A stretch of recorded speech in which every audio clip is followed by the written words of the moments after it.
Este episodio es presentado por Champions, la academia de fútbol que fundé en 2016 con la convicción de que el deporte es el mejor maestro de valores para los niños. Y hoy, después de 10 años y más de 100 campeonatos, estoy convencido de algo. No hay forma más poderosa de transformar el mundo que niña por niña y niño por niño. Y una cancha de fútbol es el mejor lugar para conseguirlo. Champions, construyendo un mundo mejor a través del fútbol. ¡Una para todos! ¡Chao, Paulo! ¡1, 2, 3, ¡Champions!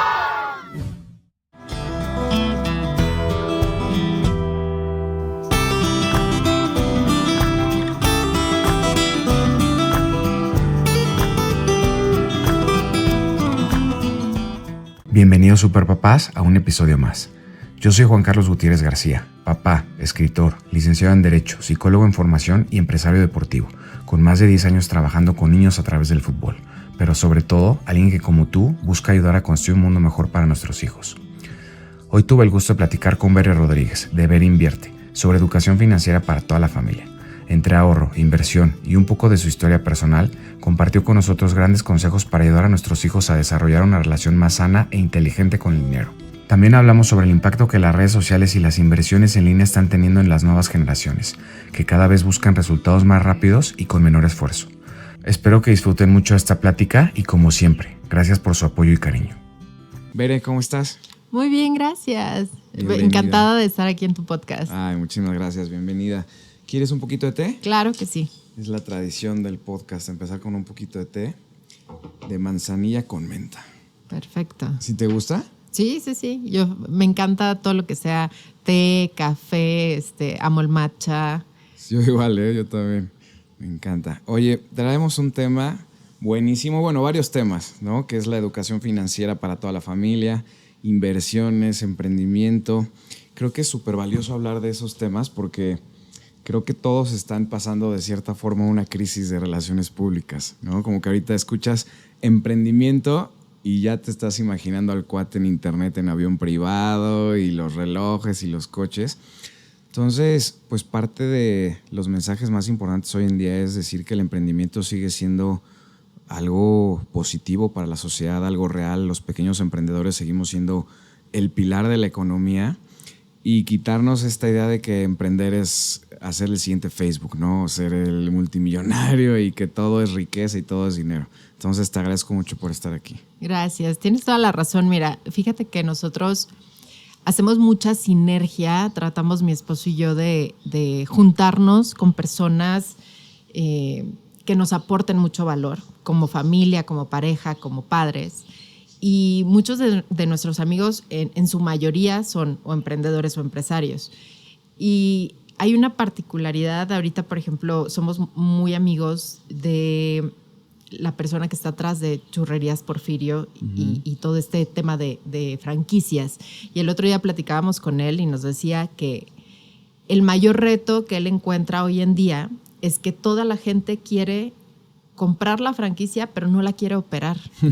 Okay. Entonces todo el mundo quiere lo fácil, lo rápido, yo pongo mi dinero y nada más que me llegue el dinero del cielo todos los meses, y es un problema muy grande. Totalmente. O sea, ahorita creo que en la sociedad el tema de la gratificación instantánea está mermando la creatividad, el poder de ejecutar, o sea, como todo este músculo fuerte que traían las generaciones anteriores, claro, que eran de trabajo, de esfuerzo, de pues crear cosas. Hoy todo el mundo queremos a través de la computadora recibir, ¿no? Sí, es una realidad que ya pocos entienden la importancia de la siembra, ¿no? Exacto. O sea, los que realmente somos emprendedores, empresarios, yo ya me considero empresario, ya creo que ya el emprendedor ya lo pasaste. Pues sí, empecé hace casi 20 años, claro. Entonces, bueno, más de 20 años, entonces ya pues he tenido muchos negocios consolidados y creo que la mayor parte de las personas que buscan ir por este camino creen que es algo rápido, y la realidad es que un proyecto hoy en día, para que deje de perder dinero, por lo menos son 2 años. Claro.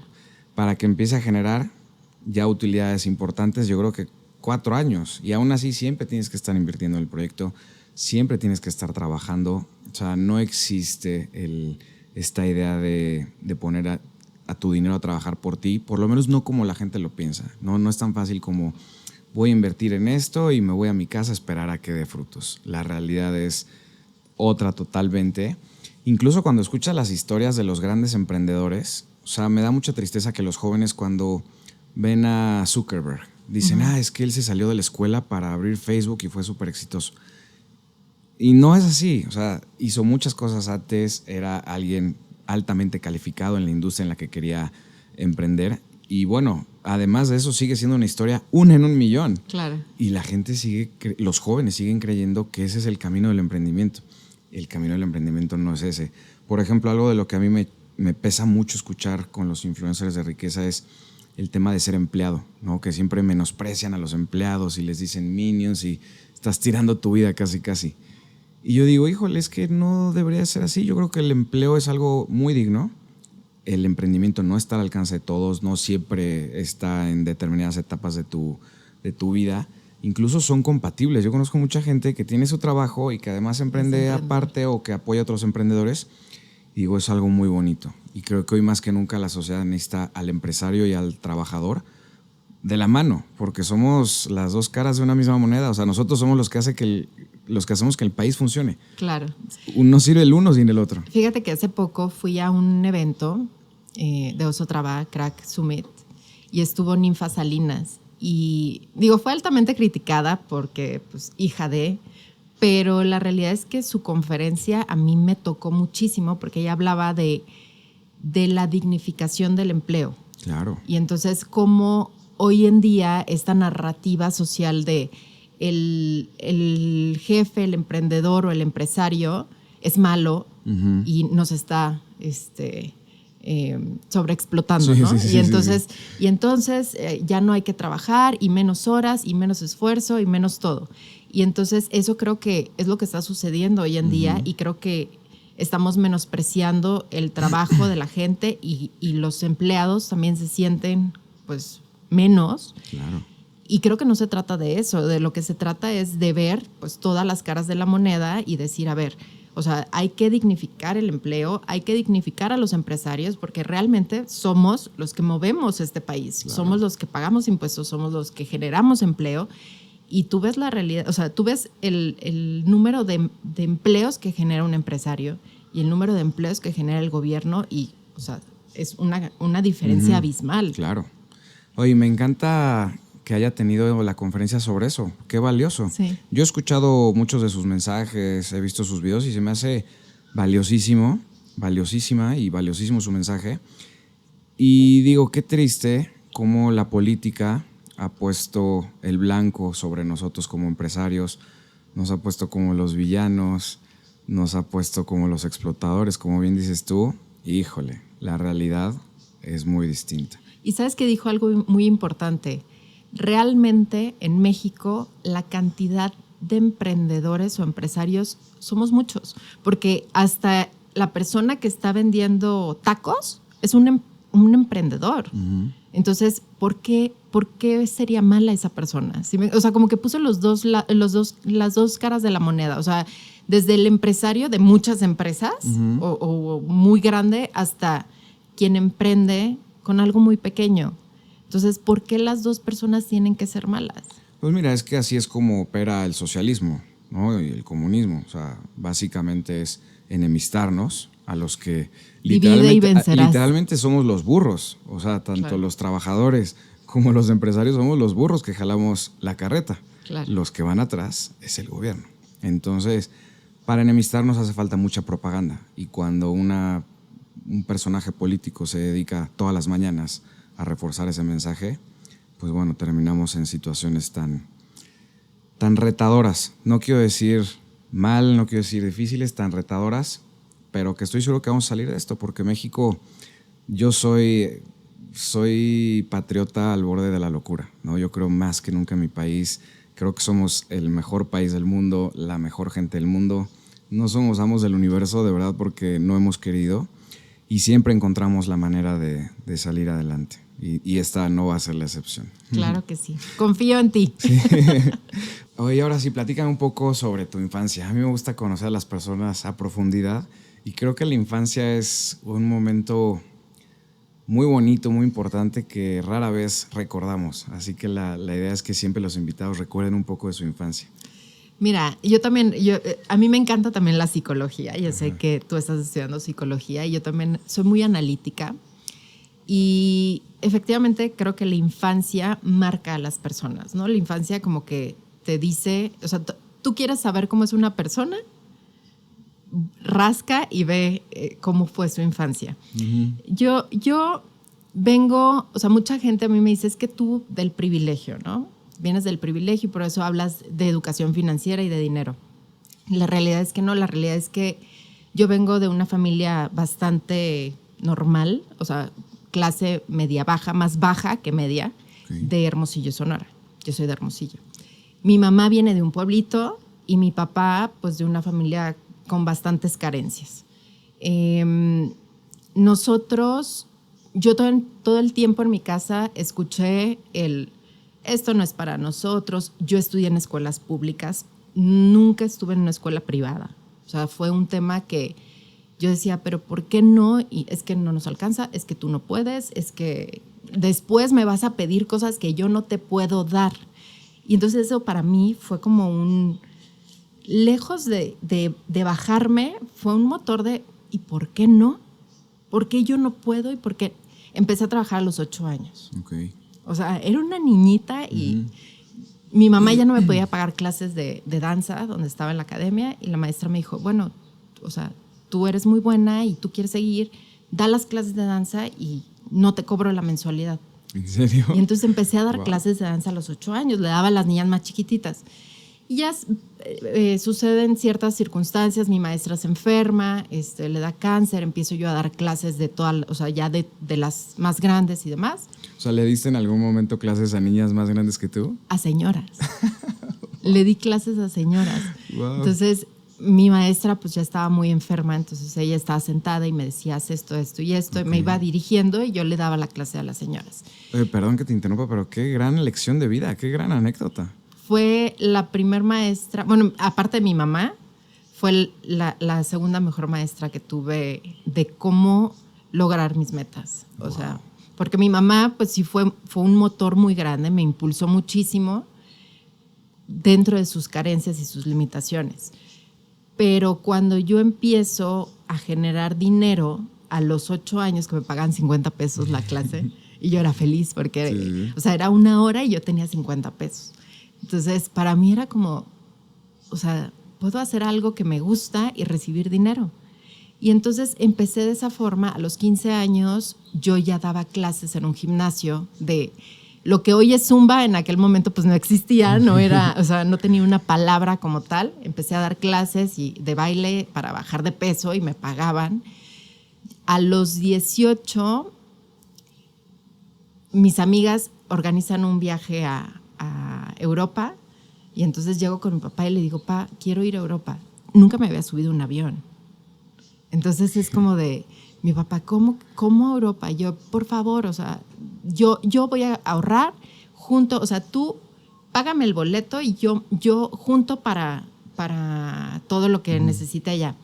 Me acuerdo que estuve buscando, agarré una promoción, era un 2x1, entonces le dije a una amiga, 5,500 pesos costó mi boleto de avión y ya yo me llevé a Túnez, o sea, me fui de mochilazo con mis amigas de Europa. Y ahí fue un gran logro, o sea, para mí fue, puedo lograr lo que yo quiera trabajando. Entonces, ya una cosa desencadenó en la otra, yo entro a Televisa, estudio comunicación, entro a Televisa Hermosillo y ahí aprendo el tema de edición, hablar a cámara. O sea, salías a cuadro y todo. Salía a cuadro, yo era conductora, pero pues en Televisa Hermosillo es muy chiquitito, o sea, no son las grandes producciones que tienes aquí en México. Pero aún así salir en la tele no es cualquier cosa. Sí, o sea, me aventaron, ¿no creas? Sí. O sea, el primer día que yo estaba en el set o sea, trabadísima y así, pero pues así fue, ¿no? Y entonces... ¿Qué edad tenías? Tenía 22 años. Wow. Tenía 22 años y entonces empiezo todo el tema de tele y empiezo a editar y es una pasión que tengo, o sea, realmente me gusta el crear, el dirigir y el editar. O sea, yo tengo una comunicóloga ahí medio frustrada que la saco a través de redes. Y se te da bien, digo, ahorita llegaremos a esa etapa, pero He visto tus videos y creo que se te da bastante bien. Ay, gracias. Bueno, sí es algo que disfruto mucho, me apasiona. Entonces, de ahí salto a México.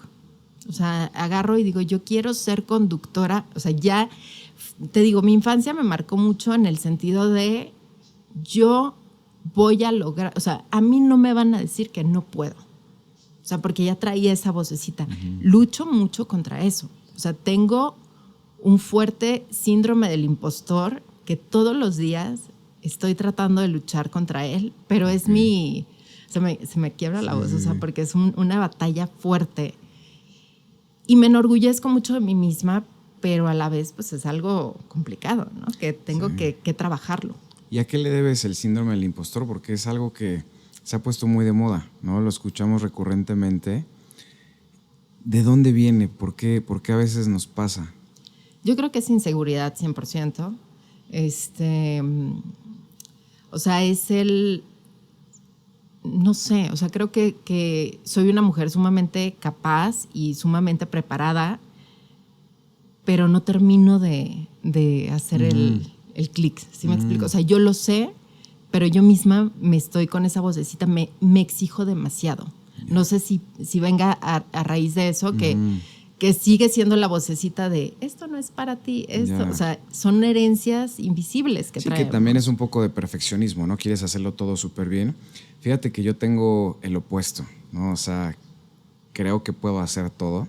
Y no lo digo como algo que es mejor que el síndrome del impostor, ¿no? Los dos tienen sus problemas y los dos tienen sus ventajas. Pero yo siempre he creído que, o sea, si me dices ahorita vamos a la luna, vamos, ¿no? O sea, me siento listo, me siento que me puedo preparar, como que no me da miedo saltar al vacío. Pero sí sabes que eso es muy de hombres y mujeres. ¿Ah, sí? Los hombres normalmente se creen capaces de todo, aunque no estén al 100% preparadas. Rayamos en la locura, ¿no? Pero las Porque mujeres no es todo lo contrario. Las mujeres siempre sentimos que nos hace falta.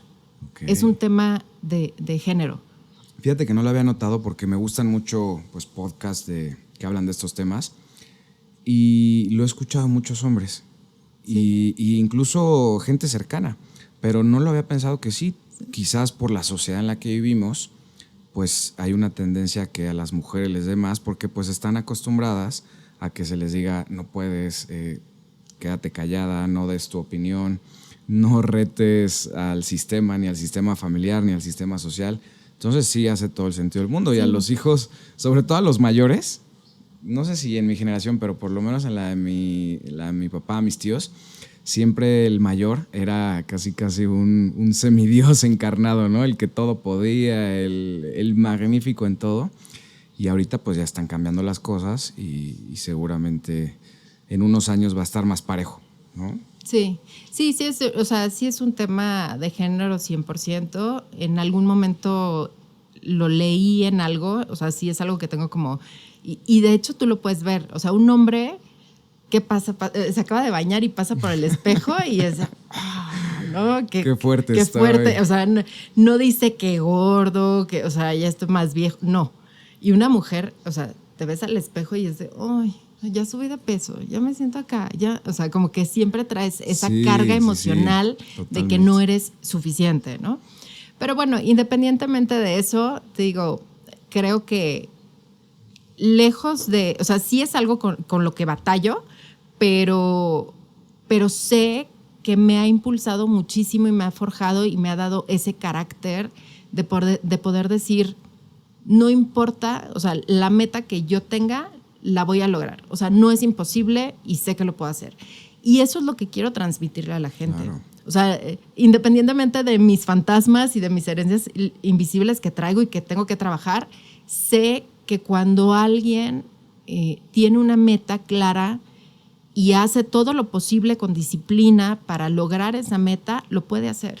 Claro, o sea, tú sabes pisar a fondo, sabes la importancia de eso, pero de repente vas metiendo un poquito el freno de mano, ¿no? Entonces, y al final del día yo creo que todos lo tenemos en cierta medida. Claro. Pero sí es importante que sabes tú de tus capacidades, que de lo poco que has hablado, pues que tienes grandes ambiciones, que aunque a lo mejor dentro de tu cabeza estás, no, pero te avientas, ¿no? La gente no dimensiona pues todo lo que has logrado desde tu historia, desde chiquita hasta salir en la televisión y ahorita vamos al siguiente paso, que es llegas a la Ciudad de México. Llego a la Ciudad de México. La realidad es que yo llegué aquí, mira, hablando de disciplina, voy a retroceder tantito.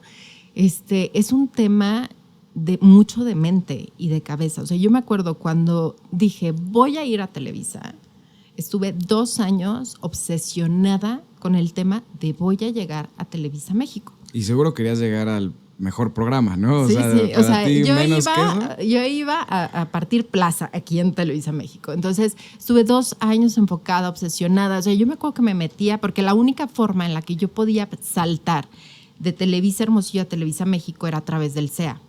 Okay. O sea, no podía llegar a tocar puertas, que a mí, en lo particular, pues yo no quería ser actriz ni nada por el estilo, ¿no? Yo lo que quería era llegar a conducir. O sea, eso es lo que me gustaba. Entonces decía, bueno, esa es la manera en la que puedo llegar. Empecé a buscar y buscar y buscar. Me acuerdo que tenías dentro de todo el casting y todo lo que tenías que hacer, redactar un ensayo. No me acuerdo qué decía el ensayo, pero me acuerdo que, o sea, lo leí 1000 veces y lo modificaba. O sea, yo me acuerdo que cuando lo terminé dije, este ensayo me va, o sea, este es, sí. ¿No? O sea, este es mi obra maestra. Y entonces realicé eso, estuve yendo obsesivamente al gimnasio. O sea, mucha disciplina. Entonces llego aquí, me quedo en Televisa México y empieza pues toda una etapa distinta para mí. Porque primero mis papás, o sea, imagínate, yo vengo de una familia súper tradicional. Entonces, para mi mamá fue un shock, ¿no? De cómo se va a ir mi hija sola a la Ciudad de México. Entonces, fue muy frustrante para ella. Y que se imaginan lo peor de la ciudad, ¿no? Que se imaginan lo peor, que yo llegué, o sea, yo me acuerdo el día que venía en el avión y venía llorando porque venía aterrada, o sea, pero yo decía, no, ya, o sea, ya tomé la decisión, ahora a ver qué hago. Pero mi sensación era, o sea, ¿qué voy a hacer ahí?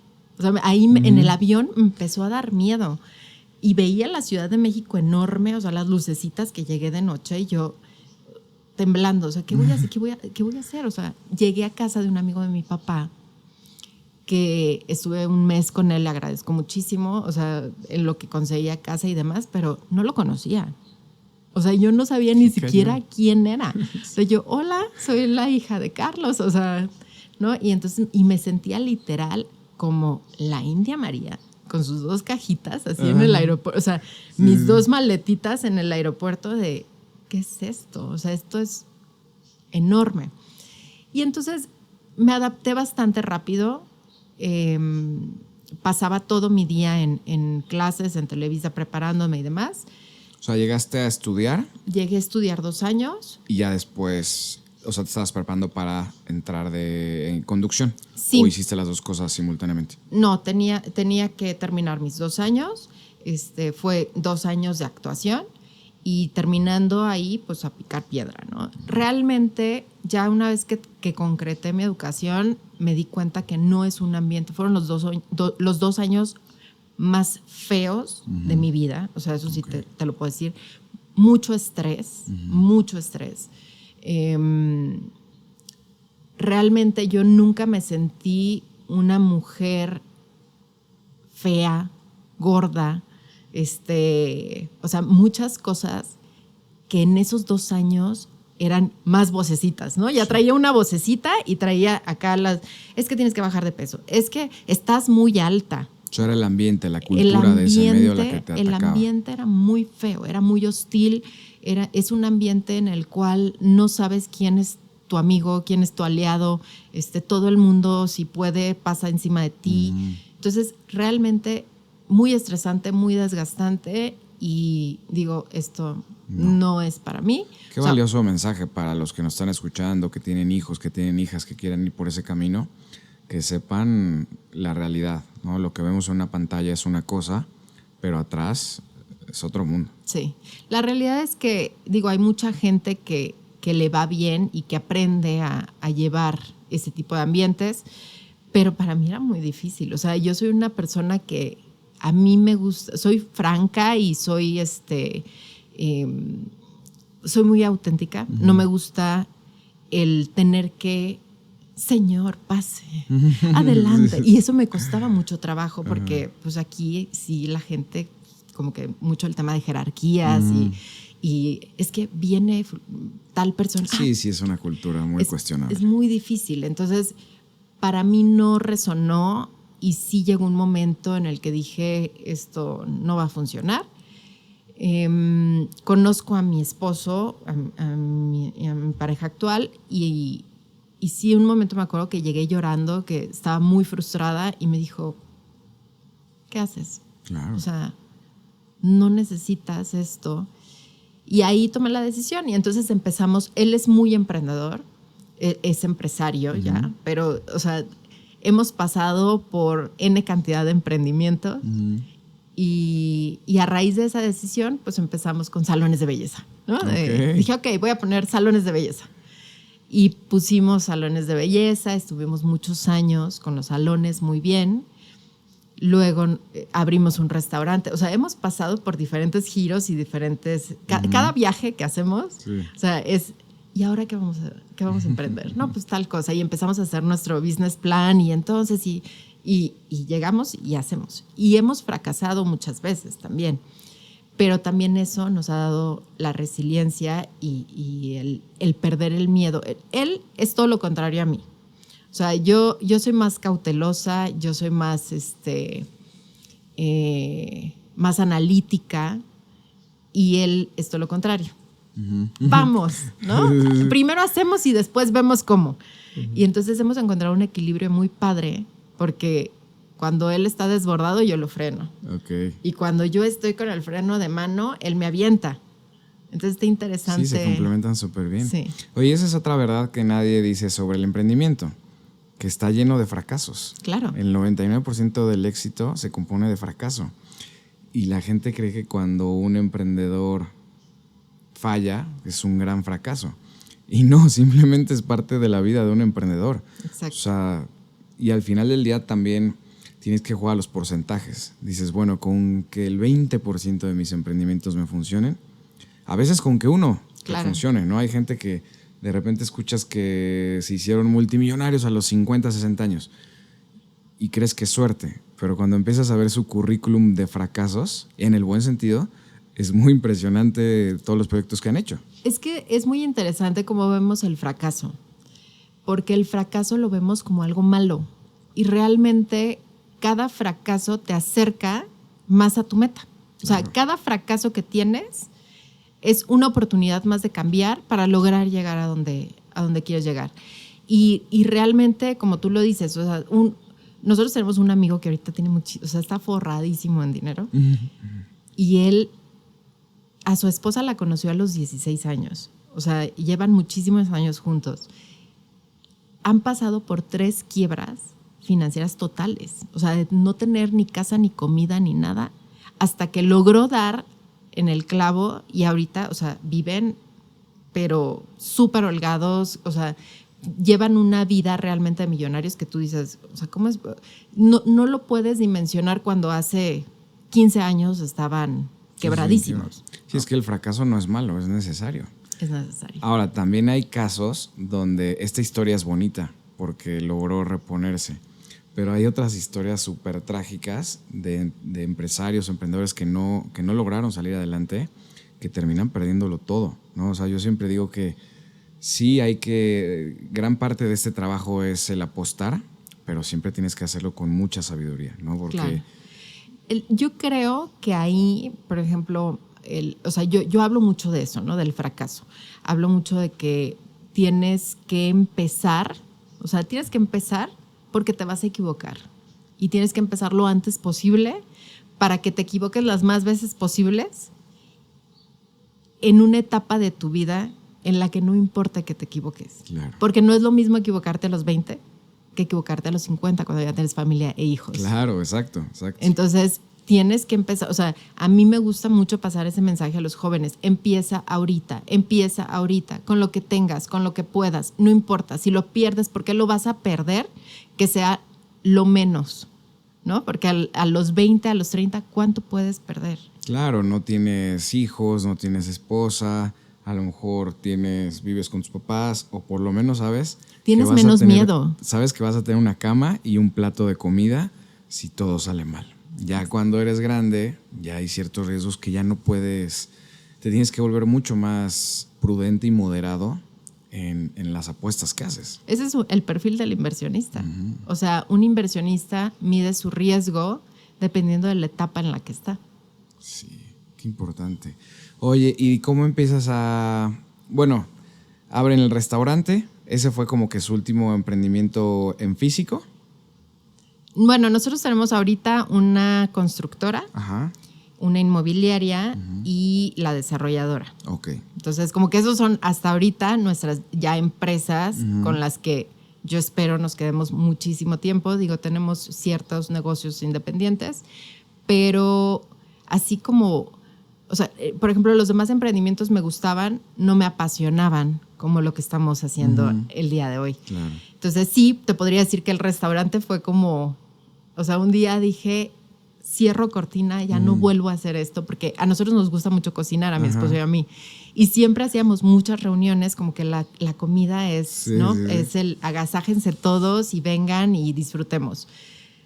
Cuando en un viaje dijimos, es que vamos a hacer la siguiente casa de Toño. Y entonces vamos a armar un plan para hacer un restaurante y demás.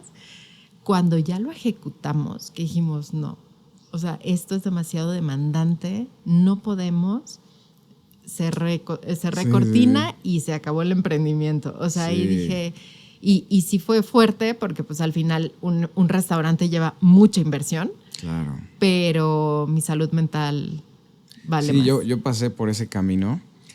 Yo empecé al revés porque caí de rebote en restaurantes. Mi familia, bueno, mi papá abrió un restaurante que se asoció con alguien más y no funcionó.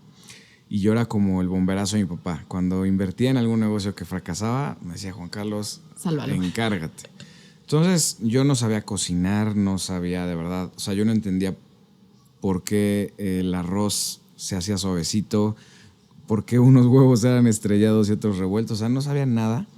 Y cuando entré al restaurante que estaba en ruinas, entré a la cocina, yo creo que a los 2-3 meses, dije, wow, o sea, me volví de verdad adicto a esa adrenalina. Pero 8-9 años después fue demasiado.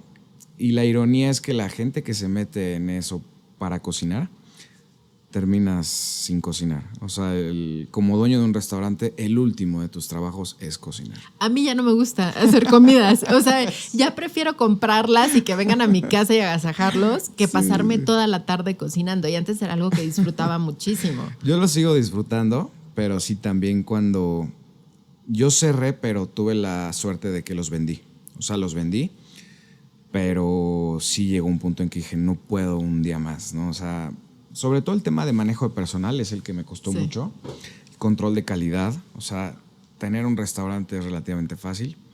Tener 4 es una gran complejidad.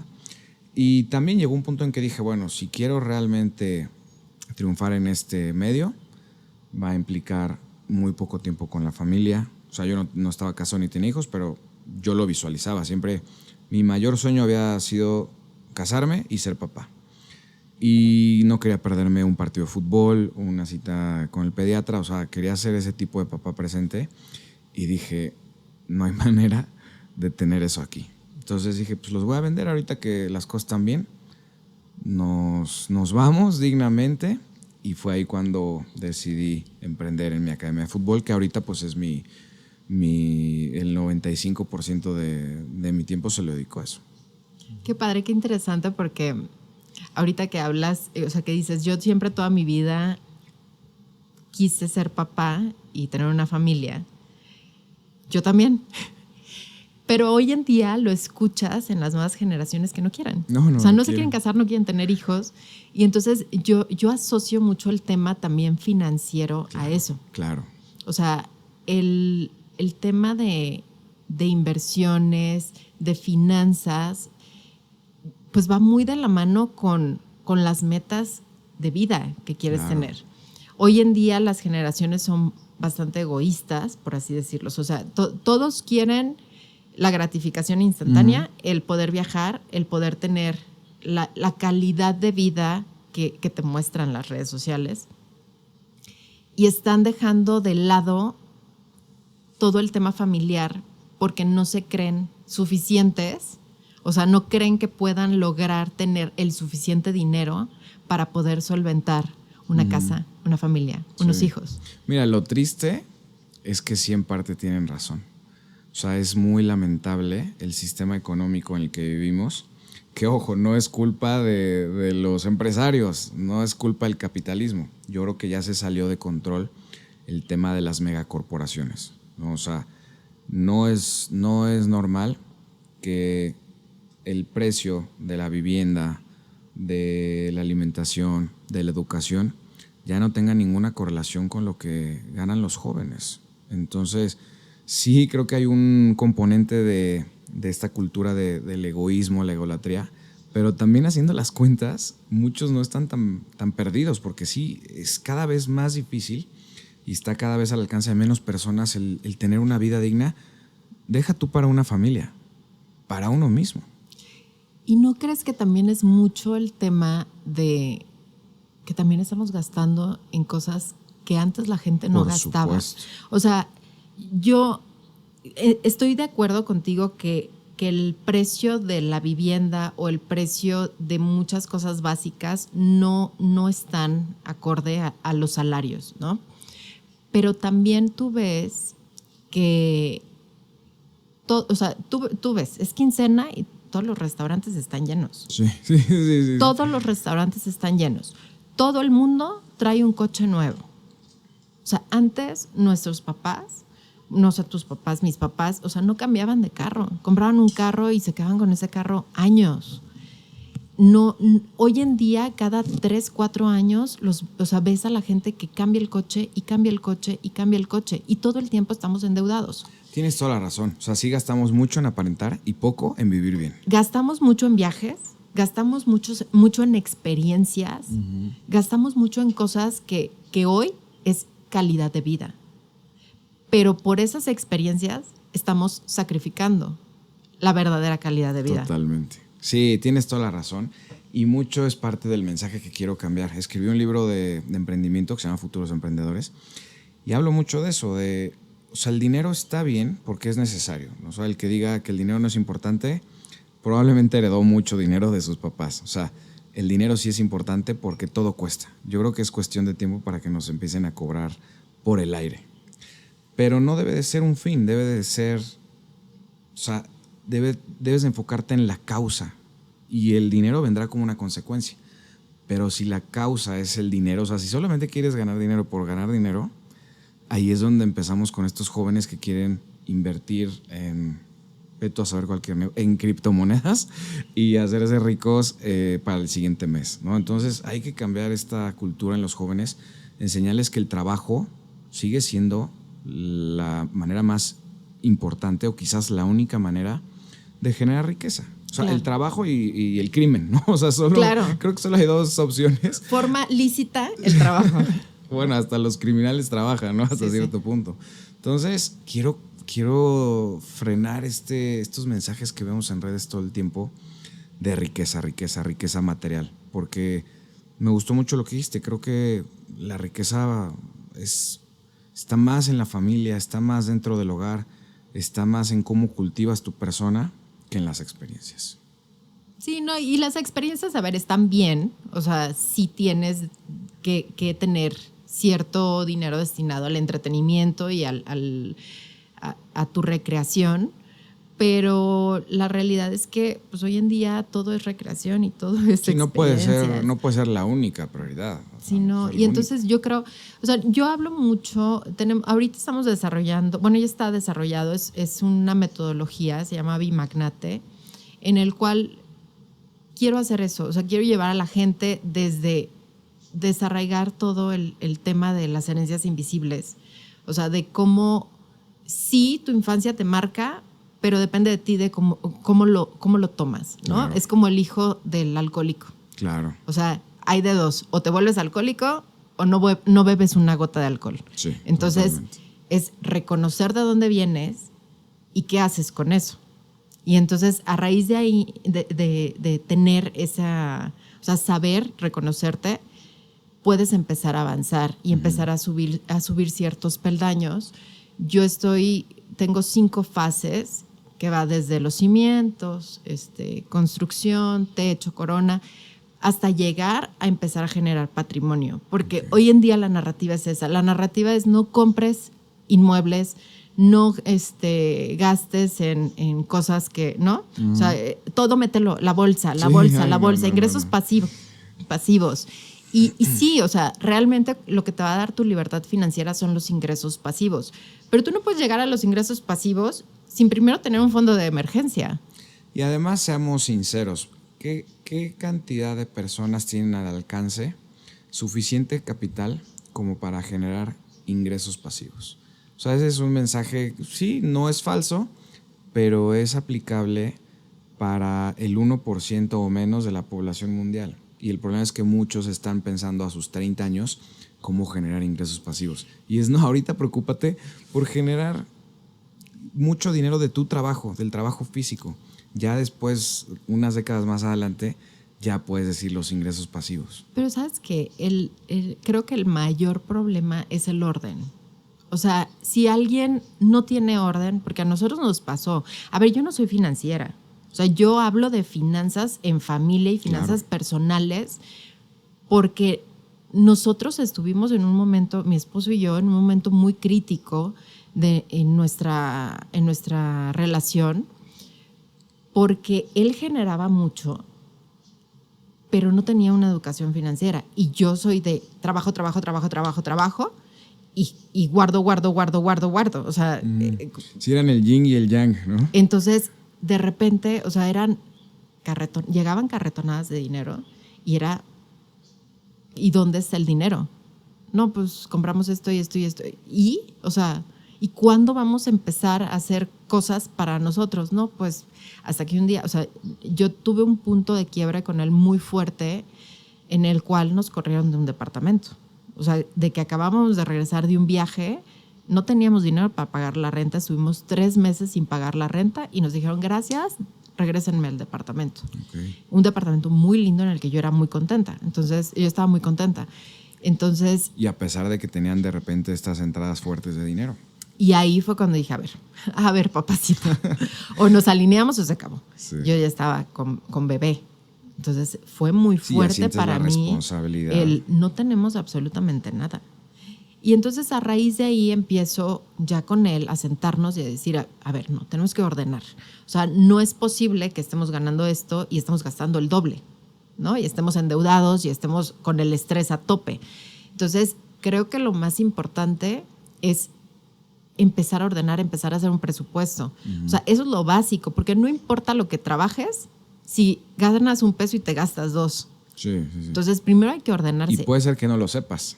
No, porque nunca revisas bien tus finanzas y tú, todo está bien. Y vas tapando un hoyo con otro. O sea, ¿no? Vas sacando de aquí para pagar acá y de acá para pagar acá y de repente ya, o sea, hay algo que ahí se rompe y ya no puedes. Uh-huh. Entonces, creo que sí, o sea, para tú poder lograr, es como cuando vas al gimnasio. O sea, tú no puedes de un día para otro tener el músculo, exacto, ¿no? O sea, es algo que se trabaja constantemente.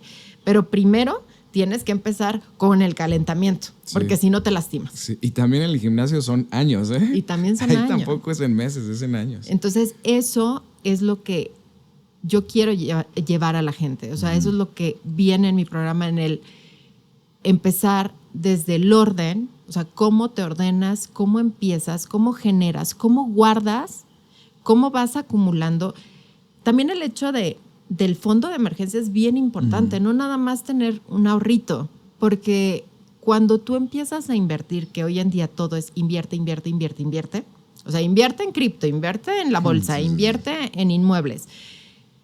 Hoy en día los chavitos lo que quieren es invertir, pero si no tienes tu fondo de emergencia, no importa en qué inviertas, te lo vas a quemar. O sea, tu inversión no, o sea, vas a vender rápido porque estás necesitado y ese es el peor error que cometemos, ¿no? Claro. Como inversionistas. No puedes vender en pánico, porque entonces vendes mal. Claro. Entonces, eso es lo que hemos tratado de desarrollar y es lo que hemos tratado de hacer en redes sociales. El hacer un poquito más de conciencia, el que la gente en casa que no es financiera entienda de dinero y entienda de finanzas. Porque aparte también se me hace muy, perdón por la palabra, pero ridículo que las finanzas sean tan complejas. O sea, las finanzas deberían de ser el pan de cada día. Claro. Deberían de ser fáciles, digeribles, que un niño las pueda entender, porque es lo principal que deberíamos de tener en nuestra educación. Y además nos da miedo hablar de dinero con nuestros hijos, porque el dinero siempre en casa es un tema tabú. Sí. Y siempre lo abordamos o desde la absoluta prohibición de hablar de eso, o desde el mundo de la fantasía total, ¿no? Estaba escuchando un video de una persona que le decía a su hijo, o sea, mi amor, tienes que prepararte para que el universo te mande abundancia.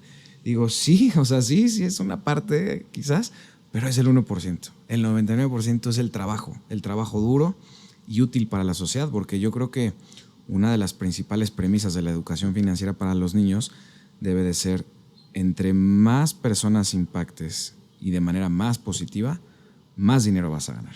Claro. Esa es como que la fórmula innegable. Pero todos quieren el atajo, ¿no? El abrirse al universo, ¿cómo se llama cuando? Como declamar. No es declamar.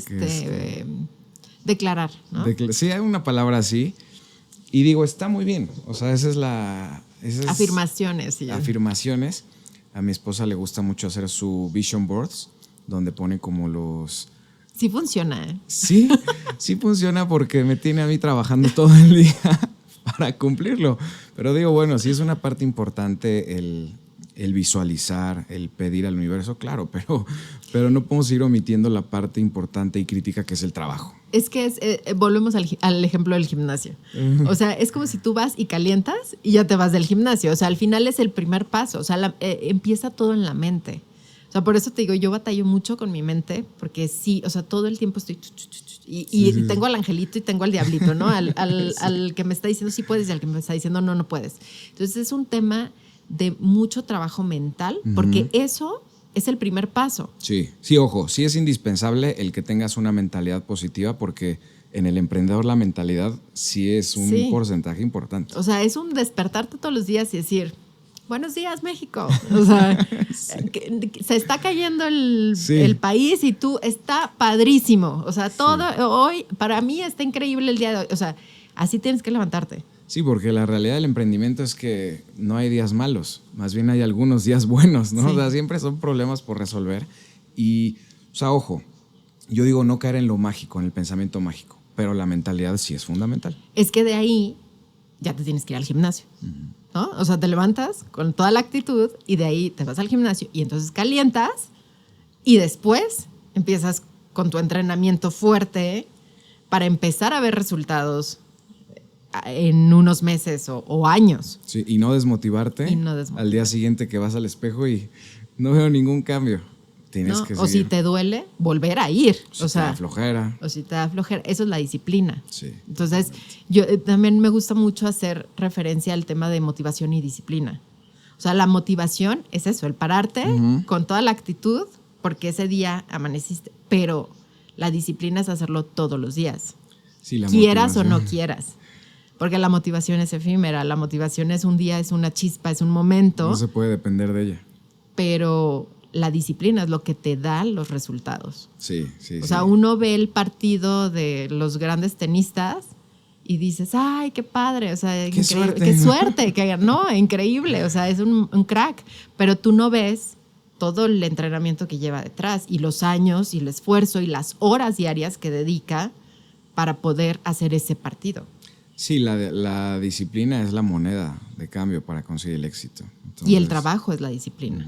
Sí, totalmente.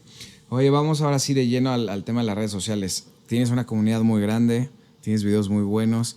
¿Cómo empiezas en esto? ¿Cómo lo combinas con la parte inmobiliaria? ¿En qué momento decides lanzarte? Mira, nosotros con la inmobiliaria mi esposo lleva con el tema inmobiliario ya como 15 años. Yo de lleno empecé hace 5.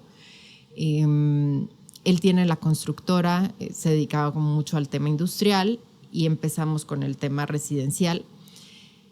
Y entonces digo, bueno, no hay redes, no hay nada, o sea, hay que empezar. O sea, hoy en día, si no estás en redes sociales, no existes. Y entonces contrato una agencia de marketing y estamos 3 años, o sea, cambiando entre una agencia y otra, no funciona. Y hace un año dije, voy a hacerlo yo sola, porque... Nunca funcionan las agencias porque pues no eres tú, no es auténtico. Sí, no, y ¿sabes qué? Como que dije, no, o sea, yo, eso es algo que me gusta, yo lo puedo hacer. Entonces empecé y empecé a hablar del tema de finanzas en familia. Todo desencadena en el tema inmobiliario, porque al final pues es a lo que nos dedicamos, ¿no? Inversiones inmobiliarias. Pero tocando temas muy generales para tratar de hacer conciencia de esto que estamos hablando, ¿no? Del ahorro, de la inversión, de la educación financiera, de cómo enseñarle a los niños. Y empezó a gustar muchísimo. O sea, pegó muchísimo en redes. De repente me rebasa porque, o sea, no pensé crecer en esos tamaños. Hubo un reel que me subió 170,000 seguidores. ¡Wow! Entonces yo estaba, o sea, me acuerdo, lo subí ¿De qué era? Es un mantra. Ok. Es un mantra en el que, o sea, yo sí trato... El que estás en el carro. En tu sala. Ah, en el carro. Justo. En el carro. Y están, o sea, íbamos justo al club con los niños y entonces veníamos repitiendo o sea, cosas que yo trato de que los niños siempre estén. ¿Te lo sabes, ¿no? de memoria? Porque me gustó mucho. Es el de, ¿qué somos? Solucionadores de problemas. Dios nos ilumina. O sea, todo como los... cómo cuidamos nuestra mente pensando cosas buenas. Cómo cuidamos nuestro cuerpo haciendo ejercicio. O sea, como cosas, afirmaciones que yo les repito. Y entonces ellos normalmente están escuchando ese tipo de cosas mañana y noche, porque sí creo, o sea, lo que hablábamos ahorita, sí creo que la mentalidad, o sea, sí te cambia el chip totalmente. Claro, pero muy diferente decirle cómo cuido mi cuerpo, comiendo bien, meterle temas de Dios, está muy bien. Del que yo hablo es del pensamiento mágico, ¿no? De... hija, prepárate para recibir la abundancia porque tú la mereces. Ah, no. Bueno, y luego ¿qué pasa? ¿No? Sí, ¿Qué hacemos con eso? No, siempre nosotros tratamos de que, o sea, sepan claramente qué quieren y cómo lograrlo. Nosotros, te digo, confiamos mucho en que debe de haber disciplina. Tú en tu academia, me imagino que... Sí, o sea, el deporte pilar. es disciplina es total. Pilar. Entonces nosotros nos enfocamos mucho. Mis hijos tocan un instrumento, saben 2 idiomas, ahorita están aprendiendo el tercero. ¿Cuántos hijos tienes? Yo con mi esposo 2 y tenemos 2 más grandes de su primer matrimonio. Okay. Uno de ellos vive con nosotros, pero los más chicos, que son ya los que los 2 pudimos combinar nuestra educación, pues sí, o sea, saben perfecto inglés nativo. Todo lo que ven en la tele desde bebés lo ven en inglés. Okay. Y así aprendieron. Yo no soy la experta. Te digo, yo estudié en escuela de numeritos. O sea, yo no soy la experta hablando inglés. Entonces, mis hijos, como que yo dije, o sea, ellos tienen que saber y tienen que tener la mayor cantidad de herramientas para salir a la vida. Entonces, saben inglés. Ahorita uno está estudiando alemán y Jackie está estudiando francés. Jackie toca el piano, hacen pádel, golf, todo lo que les pueda enseñar de deportes, jiu-jitsu, o sea, entonces eso para generarles disciplina. Sí, son los cimientos. Eso está muy bien. Entonces, eso también trato de enseñarlo en redes. Porque a mí la gente me pregunta, oye, ¿por qué tus hijos? Porque entre ellos, o sea, es muy chistoso, porque ellos están hablando inglés entre ellos y hablan perfecto y de repente... Mamá, es que a mí me hablan en español. Y entonces me dicen, oye, pero ¿por qué hablan en inglés? ¿Tú les hablas en inglés? Yo en mi vida les he hablado inglés. O sea, yo medio me defiendo en inglés, ¿no? Pero ellos, pues, o sea, nacieron con el inglés y tienen prohibido. No ven, o sea, yo les tengo prohibido ver películas de terror. No vemos noticias. O sea, cosas que puedan meterse en su mente que no sean buenas, están prohibidas en casa. Okay. Entonces, sí tenemos, o sea, sí nos levantamos con una actitud muy buena en el día para poder afrontar el día. Fíjate que el tema de las películas de terror me resuena mucho porque lo he escuchado en repetidas ocasiones. A mí me queda la duda si no priva a los niños de una emoción tan importante como el miedo. Siempre tendemos a etiquetar las emociones Y yo digo, bueno, pero también el miedo tiene su razón de ser, ¿no? Nos prepara para momentos de crisis, nos permite conocer la emoción que está al otro puesto, que podría ser la tranquilidad, la seguridad, la felicidad. Entonces yo digo, híjole, a veces no sé si privarlos de esa emoción, así como que a lo mejor les falte un bloquecito, ya sabes, como si fuera un Fíjate que Lego. no lo había analizado desde ese Ojo, no punto les de vas a vista. poner todos los viernes en la noche películas de zombies, pero de repente que sientan ese miedo. Yo recuerdo en mi infancia ver una película de terror y estar de verdad que muriéndome de miedo en mi cuarto, tapándome con la cobija. Y digo, es que eso también fue parte de mi infancia. Y al final del día me ayudó a construir mi repertorio de emociones. Fíjate que no lo había analizado así. La realidad es que a mí me da, o sea, por ejemplo, David, en su vida, o sea, nunca se despertó, nunca ha tenido una pesadilla. Ok. Nunca. O sea, él es el niño más feliz del mundo. O sea, él despierta contento. Sí. Jackie, por ejemplo, ella cuando era bebé siempre despertaba de mal humor. O sea, como de, Así es la y mía fue del medio. en esta casa uno se levanta contento y feliz. Y ahora se levanta así de, buenos días. O sea, es una cosa, o sea, cambió su personalidad totalmente. No me había puesto a pensar en eso, no lo sé. Pero sí tratamos de, pues como para qué, ¿no? Claro, o sea, sí, para siempre que, tener cosas positivas en la cabeza. o sea, a ¿no? ver, allá afuera va a haber miedo, va a haber, o sea, lo van a experimentar. Entonces, pues... Y si no, porque también hoy en día los niños viven en ambientes demasiado controlados, ¿no? También hay niños que viven en una burbujita, que no es del todo malo, pero que sí, a lo mejor un niño que no vivió miedo a sus 12 años, a lo mejor le está faltando eso. Y regresando al tema de despertarse buenas, mi esposa es igual. Yo creo que siempre fue una persona que se levantaba neutral, ¿no? O sea, no tenía... Ni bien ni mal. Ni bien ni mal. Y Diana sí es una persona de que se levanta y ya está de buena, sonríe. Eso me encanta de ella. Y yo me volví así. Ahora ya soy así. A Sofía, mi hija mayor, se le da muy bien. O sea, es casi ya lo traía en su genética. Isabela de en medio, de verdad que es el Grinch cada mañana. O sea, le cuesta mucho empezar de buenas el día. Entonces estamos trabajando poquito a poco porque sí creo que gran parte de cómo te va en tu día es cómo te avientas al ruedo. Si vas pues, con una carota, probablemente las cosas no te van a salir bien. Y las cosas que te salgan bien no las vas a poder valorar porque andas de malas. Claro. En cambio, cuando sales de buenas, hasta lo que te pasa ya, hasta lo malo, lo tomas con humor, ¿no? Sí, es mucho también el tema de actitud. O sea, porque sí es o sea, yo de repente sí me frustro y sí me enojo y todo, y mi esposo es muy de, tranquila, mira, te acaba de pasar algo muy bueno. Y yo, pero es que mira, acá, y ya me... Se complementan súper bien ustedes. Sí, me calma muchísimo y yo, es cierto, tienes toda la razón, me acaba de pasar algo maravilloso y yo me estoy enojando por el señor que se metió en la fila ¿no? Oye, para cerrar con las redes sociales, ¿sigues creyendo ya después de cuántos años llevas en redes bien ya? ¿Un año? Un año. Bueno, en julio cumplo un año. ¿Sigues creyendo que es necesario estar en redes sociales para...? Sí, claro. Sí. Fíjate que yo en algún momento lo creí y ahora voy en sentido contrario. Cada vez le doy menos importancia a las redes sociales en el mundo de los negocios y cada vez le doy más valor a lo que sigue pasando frente a frente.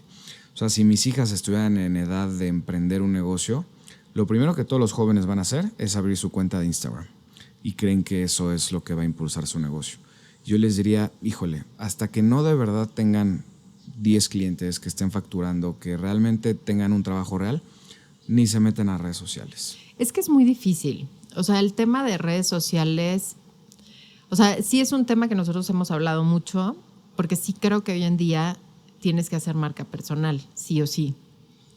Porque todo está creciendo a una velocidad enorme en el tema de tecnología, inteligencia artificial, en el cual pues sí va a haber muchas cosas que desaparezcan, que ya están empezando a desaparecer. Hay muchos pues ya equipos que se están perdiendo por toda esta eficiencia, ¿no? de la tecnología. Y el más valioso pues va a ser el que conecte con la gente. Entonces, realmente yo por eso empecé el tema de marca personal. Sí creo que ha causado un gran impacto. Me llegan muchísimos mensajes todos los días, mensajes que de repente hasta lloro, o sea, de lo fuertes que yo digo, o sea, yo no tenía idea de que lo que digo, que para mí pues es como superficial, pueda tocar a tanta gente y de qué manera puede llegar. Entonces, esa gente que conecta realmente, pues sí, o sea, es un fiel seguidor tuyo.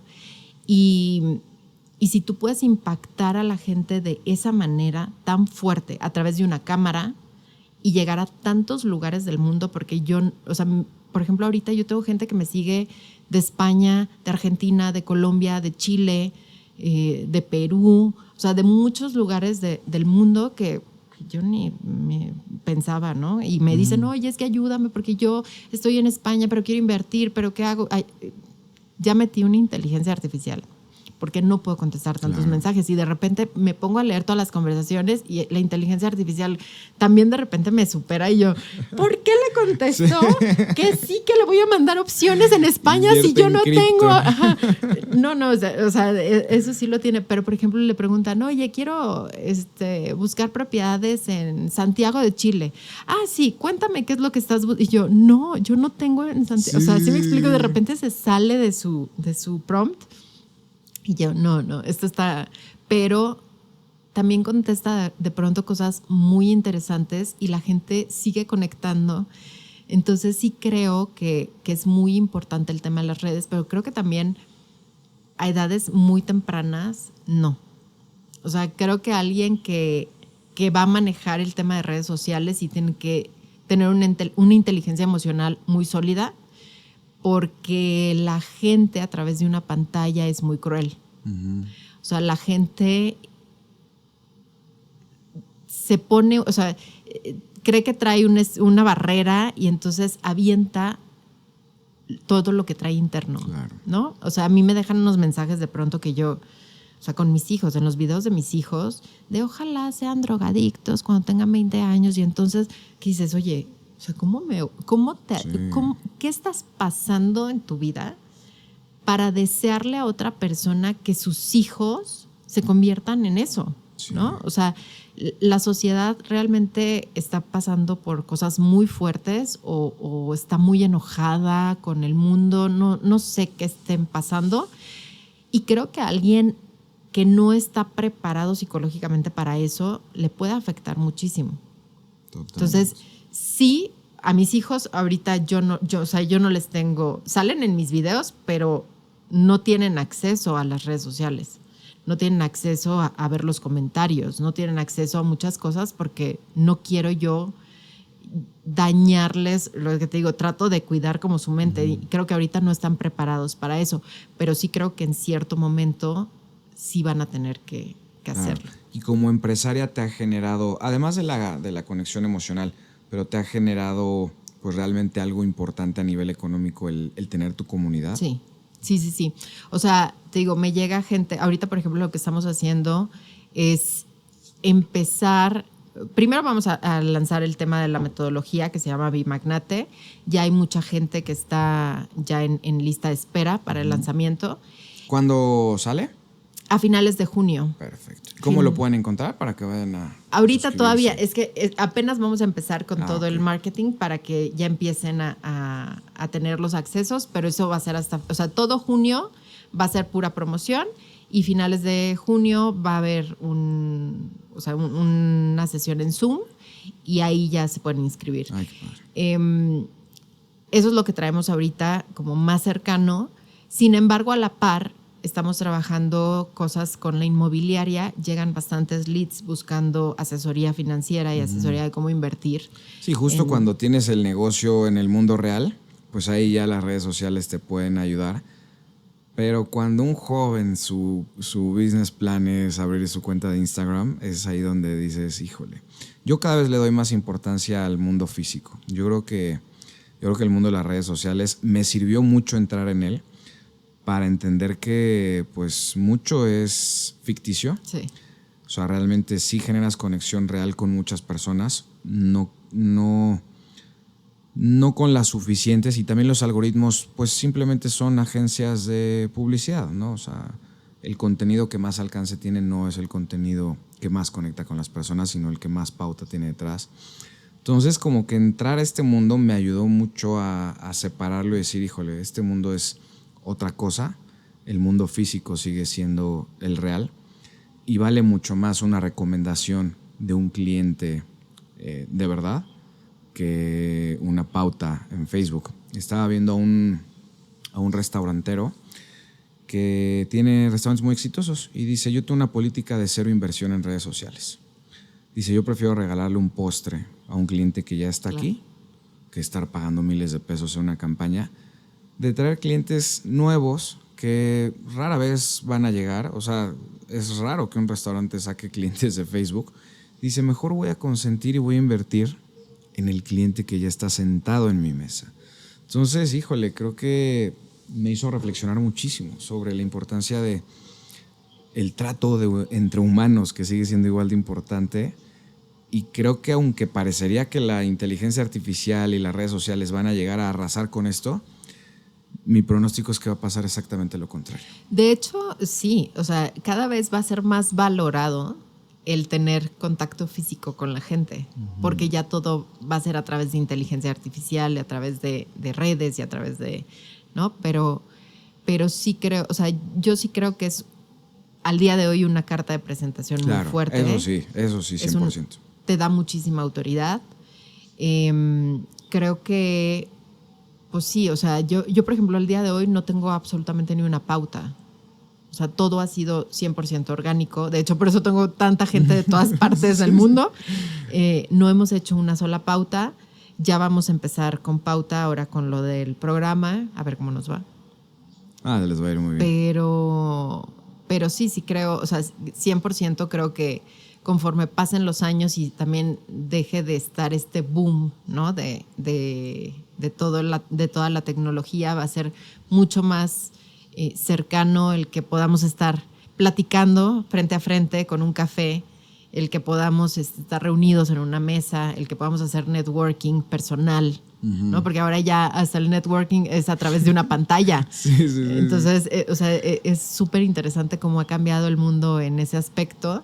Se ha eficientado en unas cosas, o sea, en tiempos, en traslados, en muchas cosas, pero también ha perdido como esta calidez humana, ¿no? De contacto. Sí, 100%. Bueno, vamos de fondo ahora sí a educación financiera para toda la familia.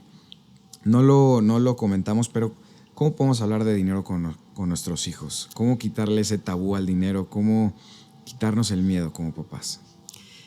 Mira, primero, o sea, creo que lo más importante es nunca decir no hay dinero, ¿no? Que es como algo que traemos arraigados todos por cultura, o sea, no importa. Y ahí en casa hagan este ejercicio, o sea, checa cuántas veces en tu día dices no hay dinero. O sea, papá, ¿puedo? No hay dinero.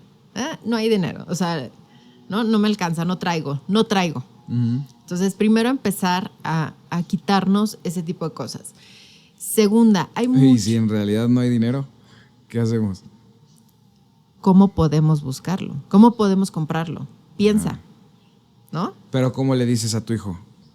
Es que si por ejemplo, nosotros no... O sea, nosotros tenemos una regla en casa. A nosotros no llegan y nos dicen, mamá, ¿me puedes dar dinero para comprar esto? Es, ¿qué quieres? O sea, ¿tú qué quieres? ¿Y cómo lo vas a comprar? O sea, yo no le compro, ¿no? Él tiene que hacer algo o ella tienen que hacer algo para generar ese dinero. Okay. Entonces, mi hija quería una bicicleta.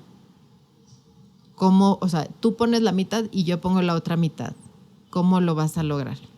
Y entonces empiezas a generar la creatividad de, pues voy a vender unos postres, pues voy a hacer esto, pues le voy a pedir a mis abuelos, pues, ¿no? Voy a sacar de aquí, me voy a arrancar el diente que ya casi, o sea, empiezan a buscar y empiezan a ser creativos de cómo generar dinero. Creo que esa es la primera fase de los emprendedores, ¿no? Buscar de qué manera hacer dinero. Entonces, ya una vez que empiezan a generar ese dinero y empiezan a sentir lo que yo te platicaba, que sentía a los 8, que entonces hago esto y me dan esto, Y entonces de acá puedo, y entonces voy a dar más horas de clase para que me paguen más, y entonces ya puedo, me faltan 500 pesos para mi bicicleta. Sí. ¿Cómo hago 500 pesos?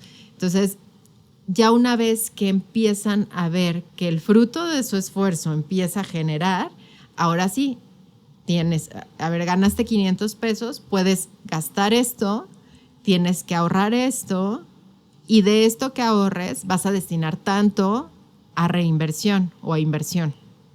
O sea, el empezarles a generar, son 3 alcancías, o sea, ahorro, entretenimiento e inversión. Okay. Y con eso ellos se van educando, porque creo que tiene que ser lo más sencillo que te decía hace un momento. O sea, si tú les empiezas a decir, es que vamos a hacer el presupuesto, ¿el ¿qué? ¿De qué? O sea, ¿qué es eso, no? Entonces, vamos a ver, tenemos esto. Aquí puedes gastar, aquí puedes comprar dulces, sí, pero de acá, ¿no? De acá no, esto no se toca. Entonces, empezar a hacer esas cosas simples con tus hijos. Hay muchos juegos que puedes sentarte en familia y jugarlos. Hay uno que se llama Payday, que es de Monopoly, que es literal, o sea, es como el Monopoly, pero de tu vida, ¿no? Y entonces cobras, y entonces tienes un hijo y tienes que pagar. Y o sea, es como la vida diaria y está muy entretenido y a los niños les gusta y eso los va haciendo conscientes. El tema de Monopoly. O sea, la gente hoy en día se espanta y dice, no, es que las casas la peor inversión, pero toda la vida jugamos Monopoly y el Monopoly te dice que tienes que comprar, ¿no? Tienes que comprar y así te vas a hacer rico.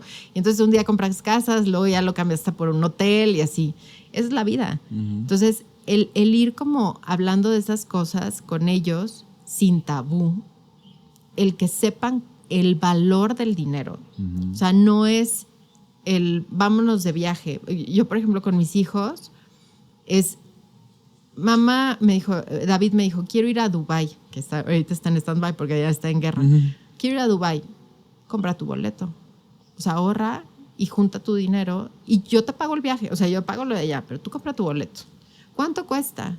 No, pues ya nos metimos a ver cuánto costaba y entonces les pongo videos y mira qué padre, esto es lo que vas a ver allá y entonces los empiezo como a emocionar para que se pongan creativos. Sí. ¿Y en qué momento ya podríamos darles la otra realidad del dinero? Y es que a veces no alcanza y que eso está bien y que pues todos tienen carencias a su nivel de vida, ¿no? O sea, incluso la gente que tiene una vida más acomodada también va a tener meses difíciles, también se va a ahogar un poquito. Una educación de dinero sin tabú debería de también tener el lado B, ¿no? ¿En qué momento podría ser? Pues es que, no sé si yo soy muy positiva y trato, o sea, como que digo, a ver, o sea, si desde chiquitos les estás dando las herramientas, o sea, cada uno, obviamente cada quien, pues va a estar acorde a sus posibilidades, ¿no? Pero nunca los debes de frenar. Yo me acuerdo, a mí se me quedó mucho mi mamá me decía, ubícate, sí. ¿No? Porque y entonces si voy a hacer y voy a ir, y me decía, ubícate.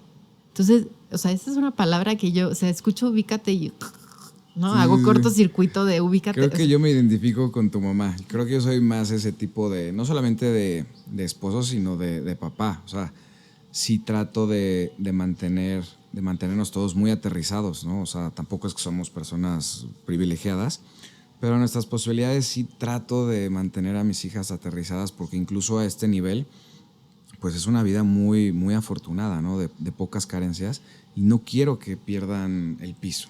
Es que yo, por ejemplo, ahora lucho igual. O sea, o sea, no les digo el ubícate, pero los ubico. ¿Sí me explico? O sea, sí les hago ver su realidad. O sea, creo que somos muy afortunados y seguramente pues el nivel que les estamos dando de vida a nuestros hijos pues es un buen nivel. Sin embargo, también conviven con gente que no está, o sea, muy, muy consciente, ¿no? De que es un privilegio, de que no todas las personas tienen las mismas oportunidades. Y creo que el hacérselos conscientes es una forma de educarlos. O sea, el sí platicar con ellos, de decir, a ver, mi amor, tú estás ahorita, porque ya llegan y es que quiero los tenis no sé qué, ¿no? O es que a mis amigos sí les dan dinero. Mis amigos no tienen que trabajar por dinero. bueno, en casa de tus amigos, mi amor, pero yo te estoy enseñando porque el día que tú necesites, tú ya lo vas a saber. O sea, no es un castigo, ¿no? No es un castigo. El que tú trabajes no es un castigo, es una herramienta. Entonces, como que Es un privilegio de la vida el poder trabajar. es un privilegio. Y es un privilegio saber cómo hacerlo. Claro. Entonces, yo creo que es más hacerlos conscientes desde ahí, o sea, el que valoren y el que sí sepan que no todo el mundo tiene esas oportunidades, pero que ellos sí las tienen y que las tienen que aprovechar. Y que incluso si algún día ya no las tienen, no por eso dejan de ser personas valiosas. Porque mi gran preocupación con los niños que crecen en entornos privilegiados y el por qué yo soy tan duro en ese sentido con mi familia, es que tú les das todo, los llevas a los viajes en Europa, los llevas a los viajes a Disney, ve tú a saber lo que cada familia pueda darles. ¿Qué pasa cuando ellos ya no pueden cumplir con ese estilo de vida como adultos? Ya no le pueden dar ese estilo de vida a sus hijos. Y no porque hicieron las cosas mal, sino porque simplemente el sistema económico ya está sobrepasado. Y entonces ellos podrían relacionar ese estilo de vida con su valor como personas. Y esa creo que es mi mayor preocupación como papá. Creo que en lo que deberíamos de enfocarnos es en hacerles entender que ellos tienen que desarrollar la mayor capacidad de habilidades. Hemos dejado de lado las habilidades blandas. Creo que el tema de aprender a vender es muy importante. O sea, todo mundo podemos vender, no es, o sea, el saber vender no es nato, ¿no? No es de que, ay, Sí, tú sí, aprendiste. no lo traes en tu ADN. No, o sea, hay gente que sí, hay gente que nació sabiendo de ventas, o sea, de una forma espectacular, pero se puede educar, eso se aprende. Y creo que quien sabe vender nunca va a ser pobre. O sea, si tú sabes vender, puedes vender chicles, puedes vender tacos, puedes vender barbacoa, puedes vender lo que sea, una casa. O sea, entonces para mí sí es muy importante el desarrollar ese tipo de habilidades porque sí creo que independientemente de a lo que te quieras dedicar, si sabes vender, puedes tener un side business y no tener ese tipo de estrés. O sea, yo sí creo fielmente en las ventas y creo que ese es como un pilar que yo estoy muy enfocada para que mis hijos aprendan. ¿Apostarías más por las ventas en el mundo físico o en el mundo digital? Ay, buena pregunta. Creo que en el mundo digital. Sí. Creo que en el mundo digital porque el mundo digital es un mundo global. O sea, no estás tan limitado. Pero si puedes hacer las dos, pues las dos. Claro, sí, siempre lo mejor va a ser combinar un poquito. Oye, te conocí por un video donde te echaste unos buenos rounds con unos chavos de un podcast sobre las inversiones. Uh-huh. No me gusta hablar de otras personas, cero quiero que nos cuentes el chisme, sino un poquito abordar cuál era el problema. Ellos hablaban de que las inversiones inmobiliarias son lo peor que existe, ¿no? Que eran alérgicos a las inversiones inmobiliarias. ¿Cómo lo tomaste tú, que te dedicas a eso? Mira, la verdad saqué un poco de contexto el video porque ellos estaban hablando de fibras. Las fibras, pues sí, son inversiones en bienes raíces, pero a través de bolsa, ¿no? Que al final, pues sí, o sea, hablaban de bienes raíces, uh-huh. pero o sea, el fondo de su argumento eran los bienes raíces, porque las fibras son instrumentos de inversión en bienes raíces. Pero el tema es que yo estoy muy cansada de escuchar esa narrativa en redes, porque hoy en día todo el mundo sataniza a los bienes raíces. O sea, todo el mundo dice que la peor inversión es comprar inmuebles. Que la casa, ¿no? Eso yo 1000 veces. Sí, la casa o invertir en general en bienes raíces. O sea, todo el mundo ahorita, la moda es mete tu dinero a la bolsa, ponlo a trabajar, compra cripto, los famosos ingresos pasivos y que no haces nada. No es cierto. O sea, creo que es un gran error el estar escuchando esa narrativa porque pasa lo que dijimos al inicio. O sea, la gente ya no quiere trabajar. La gente cree que realmente es meter tu dinero y así, ¿no? Y esperar a que... No, además es pedirle dinero a tus papás para invertir en cripto y listo, resolviste tu vida. Y la realidad es que no funciona de esa manera. O sea, la gente que se dedica a eso también está horas y horas y horas estudiando y viendo y analizando el mercado y dónde compra, dónde vende.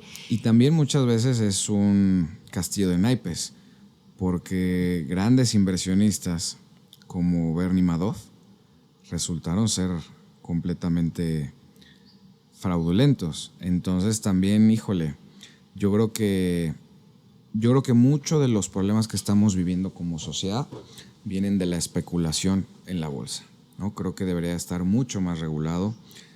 Te puedo dar muchos ejemplos del último siglo de cómo la bolsa, la especulación en la bolsa y esta mentalidad mágica de la riqueza ha destruido la economía de las familias, de la gente de carne y hueso, de las empresas reales, familiares.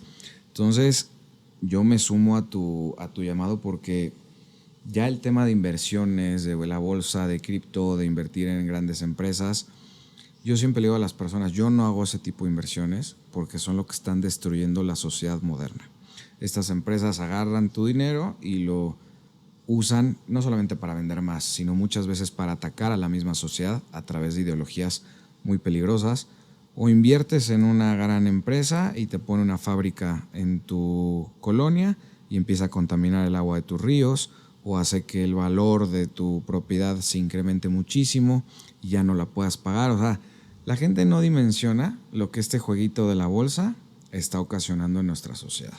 Sí, y también, digo, al final cada quien, o sea, hay muchos perfiles de riesgo diferentes y habrá quien le encante esa adrenalina. Y habrá muy buenas empresas, y habrá socialmente muy buenas responsables, empresas. claro. O sea, yo creo que ninguna inversión es mala, depende de tu perfil de riesgo, de tu etapa de vida y demás, pero a mí en lo particular no es una inversión que me guste porque yo voy muy enfocada a la familia y el tema de familia es patrimonio.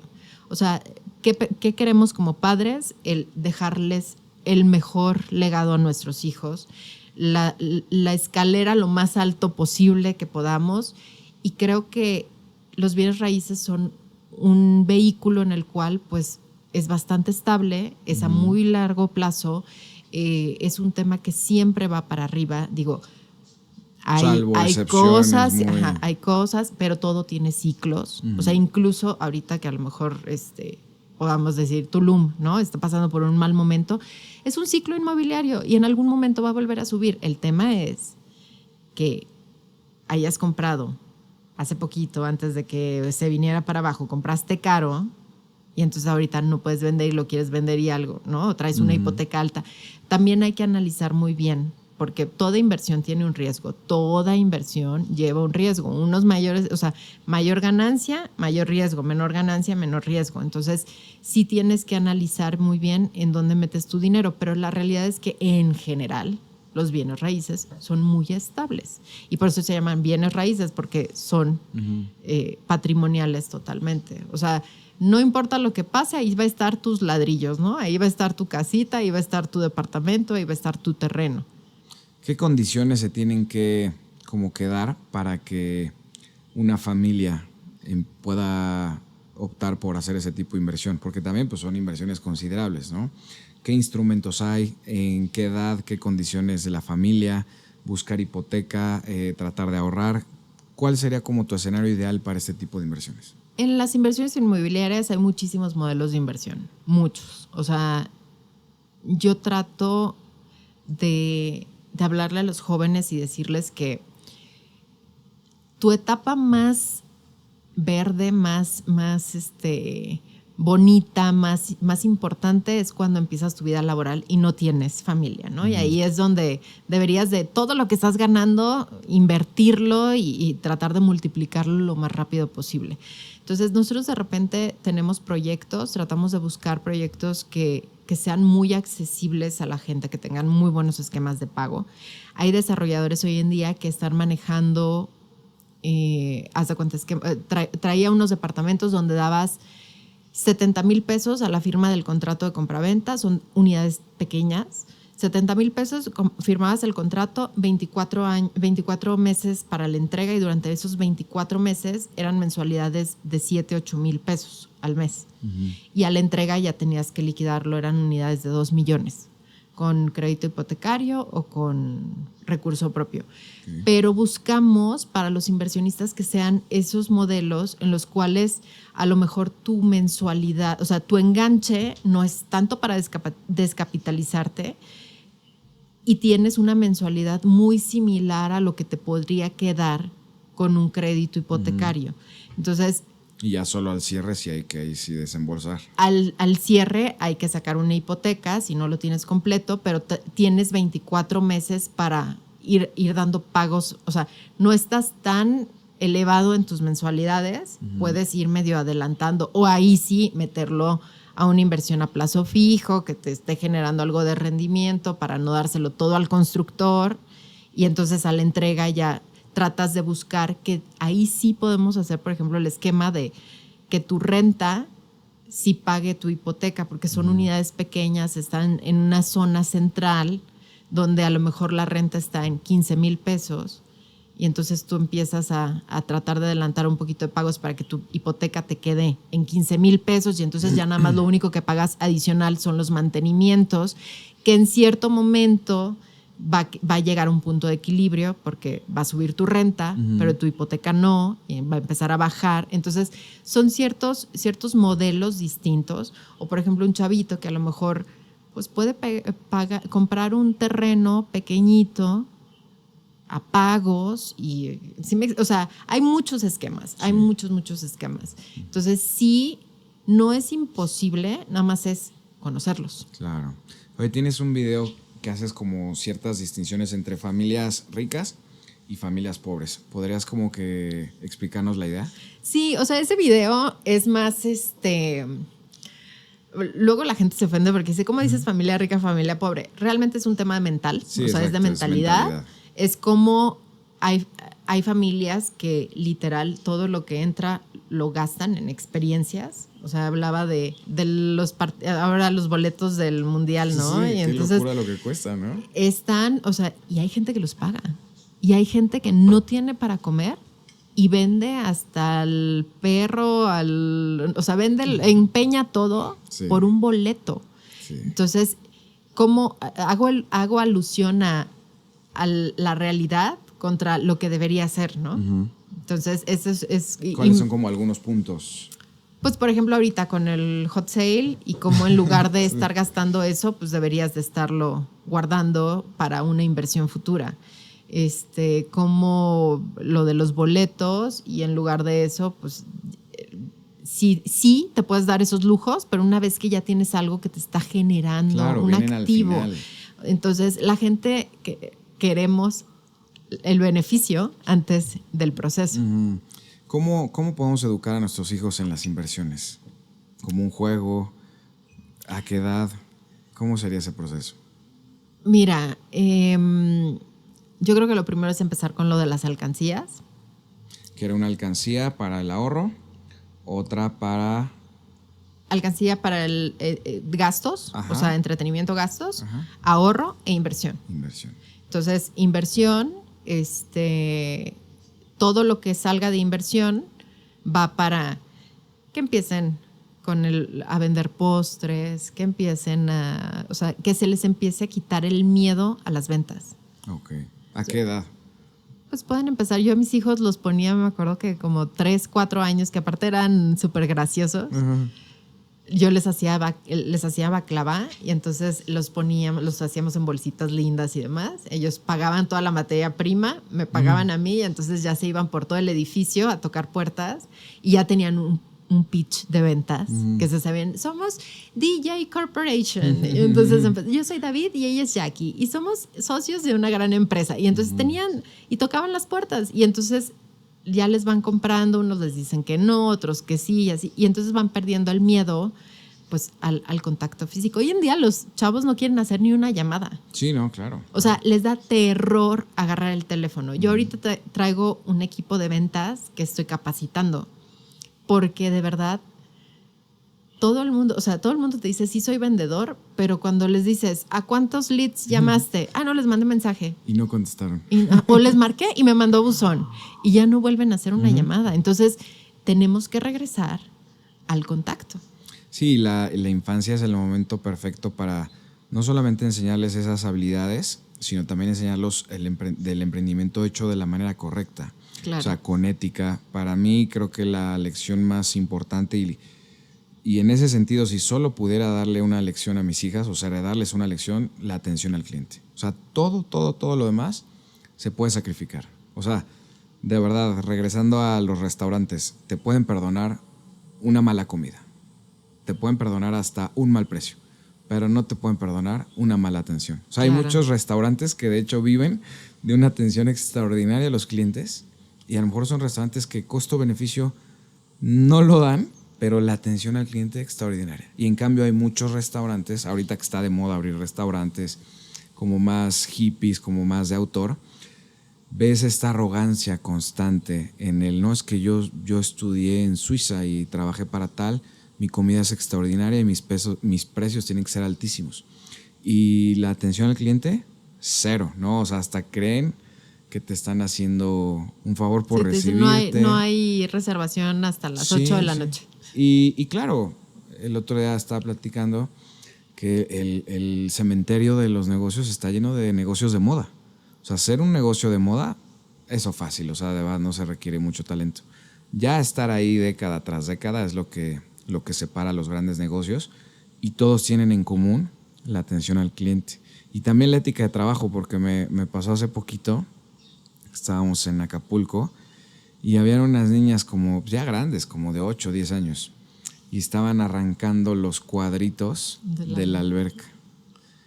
Y llegaban con nosotros y nos dicen, te vendo los cuadritos de la alberca a 10 pesos. Yo dije, o sea, de verdad me dieron ganas de ir a hablar con sus papás y decirles, oigan, o sea, entiendo que son niñas, pero se dan cuenta el camino por el que están yendo, porque, híjole, creo que falta mucho también la formación en un emprendimiento ético. Sí, claro. ¿No? Oye, ¿qué otro? Tienes varios videos que me encantaron. Hay uno sobre los niños japoneses que ese dije, wow, ¿me puedes platicar un poquito? En Japón nosotros, bueno, iba empezando ahí con el tema de redes. Ah, ¿fue de los primeros? Fue ¿Y ese fue un hit? del primer, o sea, empecé, te digo, en julio, finales de julio, agosto, septiembre, llevaba 3 meses. Nos fuimos, mi esposo y yo, a Japón, teníamos ya un viaje, y dije, o sea, a mí Japón me impactó muchísimo. Se me hace una cultura increíble, sumamente ordenada. ¿Has estado en Japón? No. Sumamente ordenada. No, pero he visto fotos. No, es una cosa, o sea, los japoneses, haz de cuenta, a mí me llamó mucho la atención. Las calles son perfectamente limpias. Sí. O sea, yo iba con el guía y de repente había una liga del cabello de alguna chava que se le cayó y él caminaba y se paraba y agarraba la liga y la guardaba en su bolsita. No, pues y hasta limpian los estadios cuando termina de jugar su selección. O sea, todo ordenado 100%. Y entonces a mí me gusta mucho, nosotros los viajes que hacemos son muy de explorar y vivir, ¿no? La cultura realmente. Sí, no ir como es. turista 100%. No, nosotros no contratamos tours, nada. O sea, nosotros vamos y vivimos ahí lo que vive la gente. Y entonces platicaba con ellos y Japón tiene ahorita un tema y traté de plasmarlo en mis videos. Ellos también están pasando por muchos cambios como cultura porque son muy tradicionalistas, pero también ya tienen mucho tema de globalización y mucho tema de influencia de otros países a raíz de tanto turismo. Entonces, en los videos traté de plasmar como toda la cultura tradicional japonesa. Ellos desde chiquititos les dan dinero a los niños para que aprendan a administrarlo, o sea, la famosa mesada, pero los tienen como en orden, hacen lo de sobres. Ellos, por ejemplo, el tema de los objetos que se rompen, que son honrados, ¿no? Y tienen, no me acuerdo ahorita el nombre, pero Kintsugi. Que los ponen con oro, ¿no? Los vuelven a reconstruir. O sea, tienen una cultura muy, muy bonita en cuanto al dinero. Son una sociedad bastante golpeada con todas las devaluaciones que han tenido y demás. Pero en general, la forma en la que piensan, tratan de no endeudarse. O sea, ellos viven como se les permite, o sea, como la vida les permite vivir, pero de una manera muy, muy feliz. Sí, muy digna. Gastan menos de lo que ganan.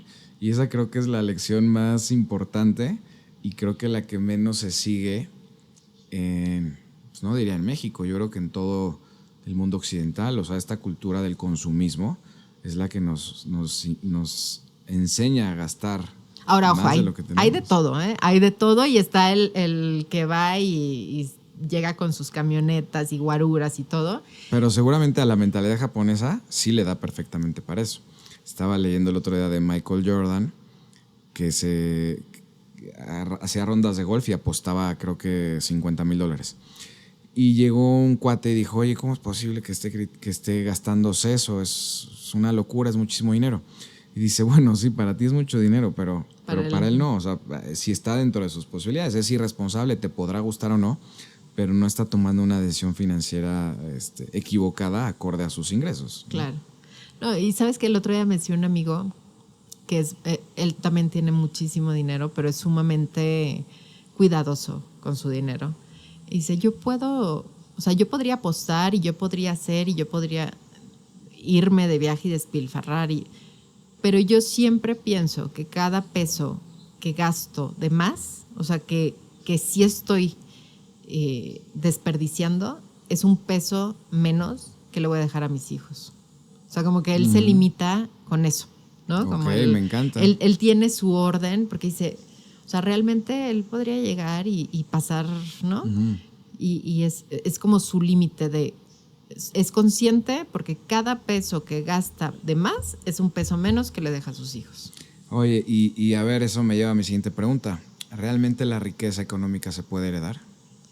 La riqueza económica se puede heredar, sí, pero si no heredas una buena educación financiera, se acaba.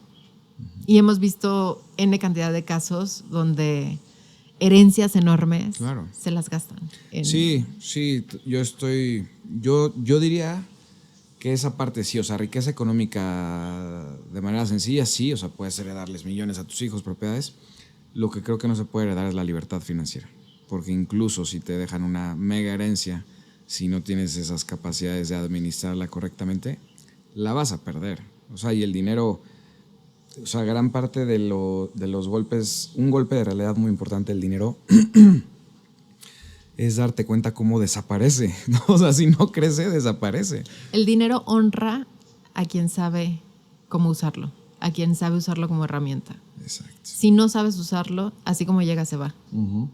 Entonces sí es muy importante el saber que el dinero es bueno, pero tienes que saber cómo multiplicarlo, ¿no? Claro, y nunca inculcarle a nuestros hijos la mentalidad del heredero, ¿no? Porque es triste cómo tantas personas literalmente pasan sus vidas esperando una herencia y luego ya en la recta final de repente el papá de 95 años se enamora y le termina dejando todo a su nueva novia. O sea, yo digo, híjole, una vida que se dedicó a esperar una herencia es una vida desperdiciada. Entonces, sí, ¿sabes lo que dice Shaquille O'Neal? Que le decía a sus hijos. Que ellos no son ricos, ¿no? Yo soy millonario, ustedes no. O sea, mi dinero es mío y ustedes hagan el suyo. Sí, y claramente ahí pues hay que darles las herramientas para conseguirlo. Y también se puede un poquito los dos. Preparas a tus hijos para administrar una buena herencia y si está en tus posibilidades se las dejas. Pero yo, por ejemplo, tampoco creo en esa mentalidad de autoexplotarte como papá para resolverle la vida a tus hijos. Yo creo que les haces mucho daño. Sí, y creo que ese también es un problema grande que tenemos ahora en la sociedad, que como que pues todos lo traemos, ¿no? En general, como que dices, yo no quiero que mis hijos pasen lo que yo pasé, o les voy a dar una vida mejor a la que yo tuve. Pero hay una línea muy delgada entre el quiero que tengan una vida mejor al les voy a dar todo y les voy a solucionar todo, porque entonces sí, no les dejamos herramientas, nada más les damos, les solucionamos y ellos pierden esa capacidad de resolver. Hay un video que tengo que hablo de la resolución de problemas. Mi esposo todo el tiempo nos está diciendo, somos solucionadores de problemas. Somos solucionadores de problemas. Y hay mucha gente que dice, está mal, es una afirmación negativa, o sea, vas a traer problemas. Pero la realidad es que cuando tú sabes resolver, es cuando generas valor. Claro. O sea, todas las buenas ideas, todos los buenos negocios, todos los emprendimientos surgen de un problema. Claro. Entonces, sí, porque si no nadie los compra. Si tú sabes resolverle los problemas a las personas, pues vas a tener dinero. Claro. Y regresando a esta gran carga que se nos impone como sociedad de darle a nuestros hijos una vida mejor de la que tuvimos, también es muy cuestionable porque al final del día, y si no lo logras, eres un mal papá. O sea, el conseguir dinero no es tan fácil, ¿no? O sea, el mercado laboral, el mercado profesional, pues, tiene sus dificultades, tiene sus oportunidades, no son tan claras para todos. Y por ejemplo, yo siempre digo, yo no le podría dar a mis hijas una vida como la que me dio mi papá. O sea, mi papá era alguien tremendamente exitoso, bueno, es alguien tremendamente exitoso, y yo nunca anhelé darle a mis hijas esa vida. O sea, al contrario, como que algo que siempre agradezco a mi papá es haberla vivido para decir, no, o sea, no es lo que yo busco, no es lo que yo busco heredarle a mis hijas, quiero darles más cualidades, más virtudes como personas, más allá de estarme partiendo el lomo todo el día trabajando pues para heredarles grandes cosas. Que ojo, mi papá tampoco lo hizo, ¿eh? Mi papá es de los casos extraordinarios, que alguien muy exitoso que trabajaba poco, muy poco, o sea, siempre fue un papá presente. Y dije, bueno, las probabilidades de que yo pueda repetir esa historia son muy bajas y además no es mi anhelo. Yo prefiero que mi herencia sea algo intangible, no algo tan común como el dinero, ¿no? Pero creo que a la gente le cuesta mucho. Ese es el mayor anhelo de un padre, darle a sus hijos lo que no tuvieron y no creo que sea por ahí. Es que yo creo que el dinero sí te resuelve muchas cosas. O sea, sobre todo el dinero te da paz. Te da paz. Y esa paz, pues se traduce en tiempo, ¿no? Se traduce en tranquilidad, en el no estar estresado. Pero generarlo te da estrés. O sea, también como que pintamos y maquillamos un poquito la cosa, pero realmente el estar generando dinero, sobre todo pasivamente, bueno, ahí sí ya es otra cosa.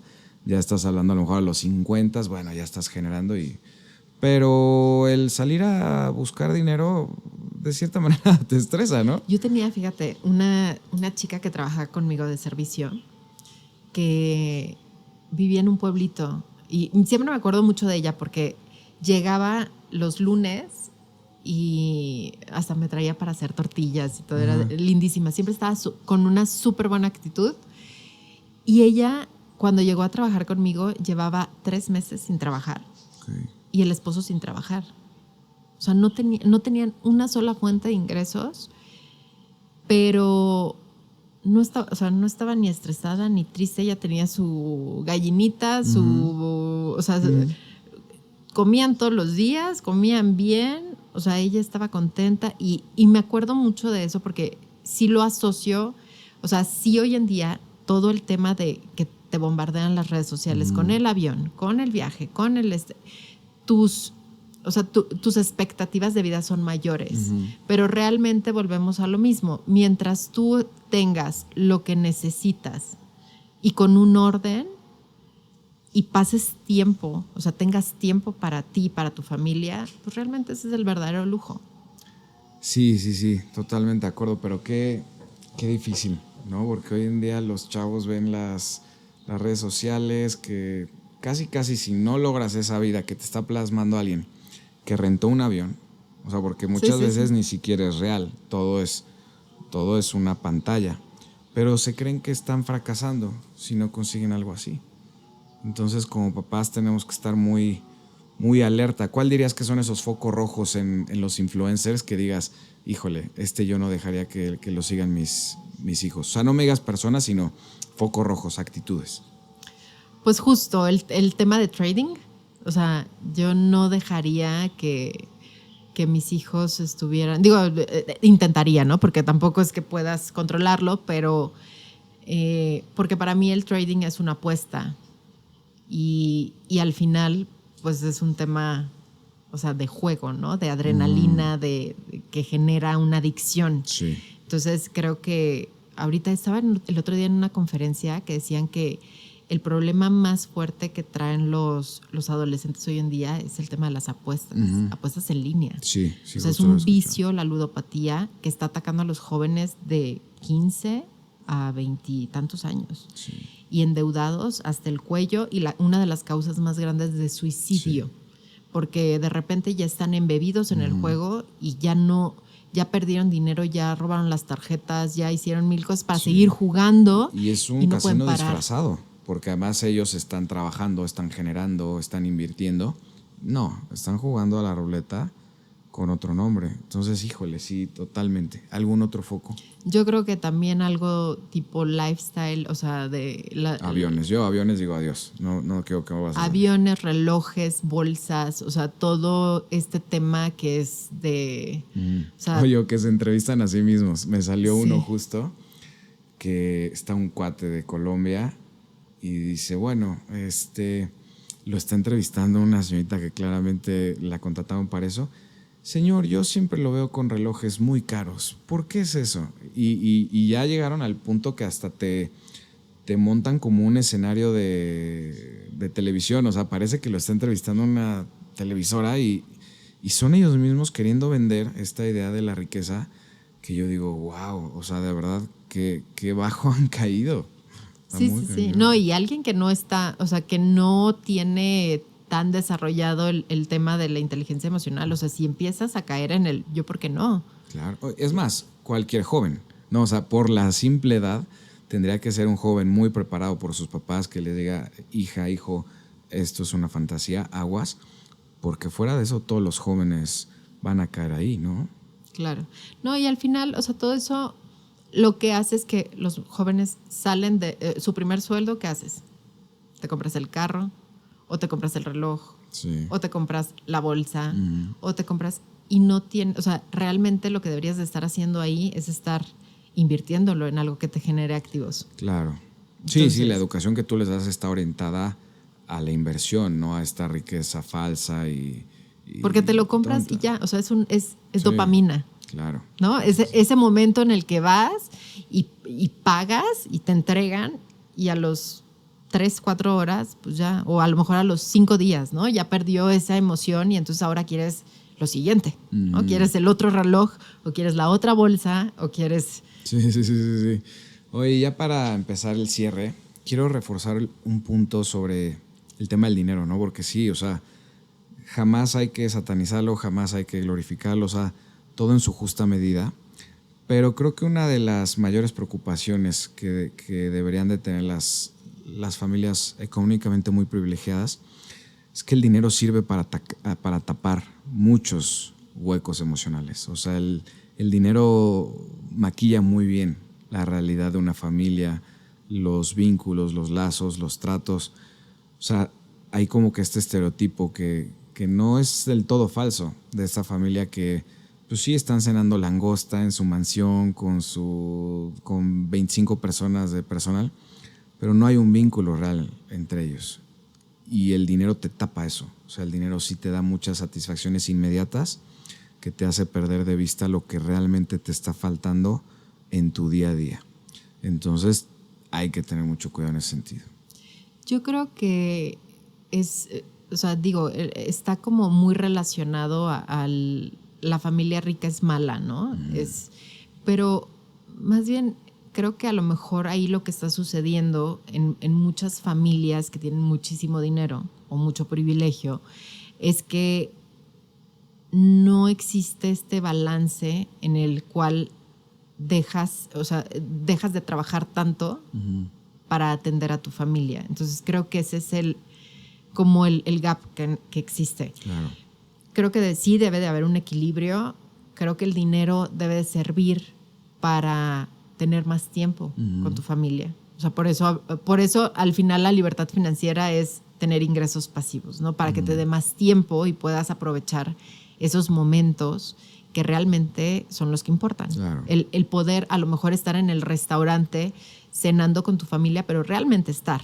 O sea, realmente estar haciendo pues esa unión familiar, y creo que eso se tiene que trabajar desde chiquitos con los niños. O sea, no es un tema de ya grandes, adolescentes. Eso es un tema desde lo que te decía hace rato de los juegos de mesa. O sea, dedica un día de la semana a jugar en familia un juego de mesa que los una a todos, que se interesen todos y que sea entretenido y que a lo mejor sea algo que no nada más sea entretenido, que también les aporte algo de valor.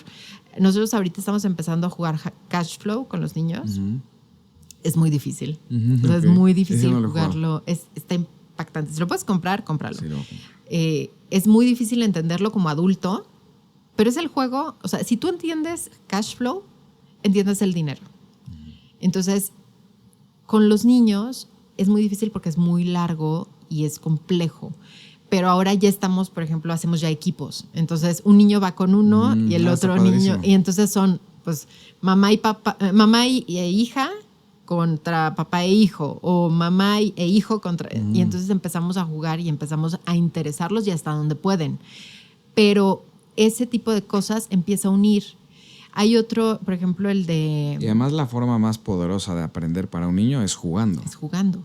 Entonces empiezas a generar esos vínculos que llega un momento en el que a lo mejor ya no es la cena lujosa, o sí es la cena lujosa, pero sí existe un vínculo familiar. O sea, el tema ahí, más que el dinero, yo creo que es la relación de familia. Sí, mi punto es ese. O sea, no es que sea mala una familia rica o que las familias ricas no tengan vínculos.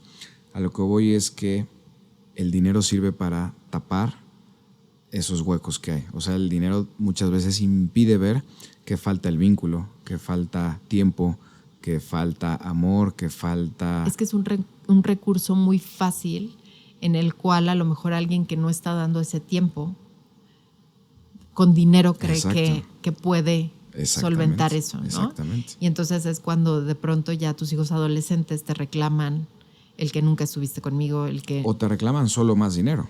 Ya no te reclaman tiempo, es, oye, bueno, dame más dinero. Entonces a eso me refiero, que sí tengamos cuidado porque el dinero es bueno, es mejor que sobre a que falte. Pero nos nubla la visión. Claro. Sobre todo en el vínculo familiar, el tiempo con los hijos. Y hay un juego bien padre que acabo de descubrir y eso me encantó porque a los niños, o sea, descubres cosas bien padres con tus hijos, que es el de... Oso Traba, el de qué buena pregunta. Sus tarjetas, ¿no? Esas tarjetas, no sabes. O sea, yo las empecé así. Hacemos una cena en la casa, compramos una ollita esta de sukiyaki. Entonces echamos todo fondue y estamos en la mesa.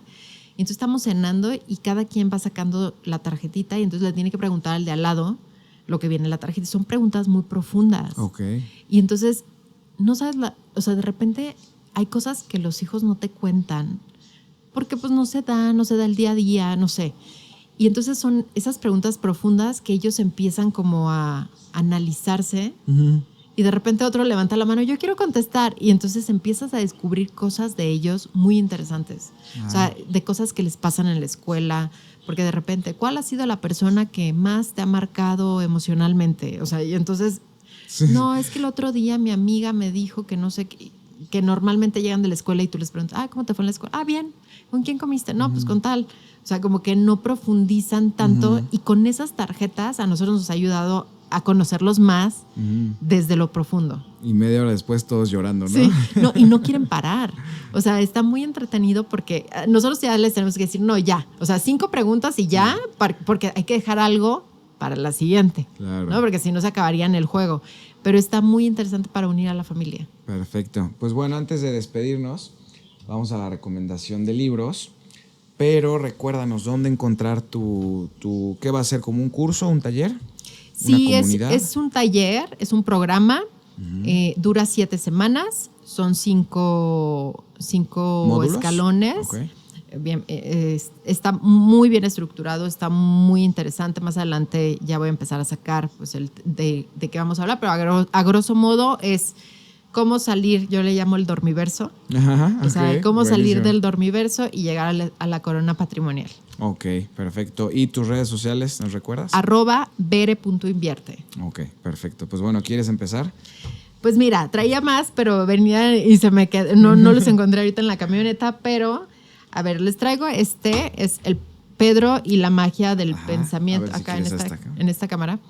Pedro y la magia del pensamiento. Este está muy padre porque es un libro en el cual los niños, de una manera muy lúdica, aprenden a entender lo que traen en su cabecita. Ok. Entonces, les da la idea de que justo un pensamiento, pues ellos lo pueden controlar. Ok, me Entonces encanta. está increíble. Les Perfecto. enseña también como una versión padre que pueden construir de sí Es mismos. Pedro y la magia Del pensamiento. Perfecto. Y descubre el poder de la hora. Ok. Entonces está también increíble porque pues es un cuentito, ¿no? El secreto de Milton. El secreto de Milton. Ok. Pero les llama, o sea, en este libro lo que aprenden es el aquí y el ahora. Ok, me encanta. Y es reconocidísimo, ¿no? El autor. Sí, están muy padres. Y traía otro, ahorita no me acuerdo del nombre, te lo voy a pasar porque ese les gustó mucho a mis hijos. Te lo paso Lo ponemos para en que la lo pongas. descripción. Que ese libro está muy interesante de finanzas. Es decir, es de finanzas, pero es a través de cuentos. Les enseñan el interés compuesto, les enseñan el apalancamiento, o sea, con con animalitos. Ok. Y está muy interesante. Ay, qué padre. Está muy fácil, muy digerible y ese, pues ahí se los pones para Muy que... buena recomendación. A ver, ahora voy yo. Sabiduría financiera de Raymond Samso. Se me hace un libro de verdad que súper práctico, súper sencillo. O sea, yo normalmente lo subrayo y bueno, lo tengo todo marcado porque tiene unas lecciones muy buenas, muy prácticas, muy poderosas. Es mucho sobre este balance entre sí la riqueza económica, pero también la plenitud, la libertad financiera. O sea, como que balancea muy bien y creo que le puede servir muchísimo a toda la comunidad de superpapás para que le transmitan a los niños pues estas lecciones, porque los mejores maestros siempre somos los papás, ¿no? Este está buenísimo, las 38 cartas de Rockefeller a su hijo.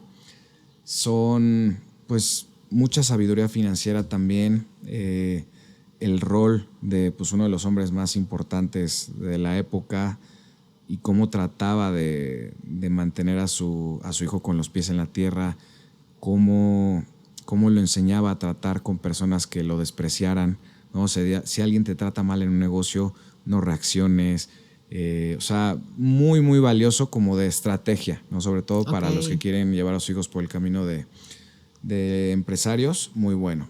Y empieza con el Simon porqué. Sinek. Este es famosísimo, de Simon Sinek. Es mucho de la causa, ¿no? Como te dije hace ratito, la causa no puede ser el dinero. El dinero tiene que ser la consecuencia de una causa noble, útil para la sociedad, llevada a cabo de manera con excelencia.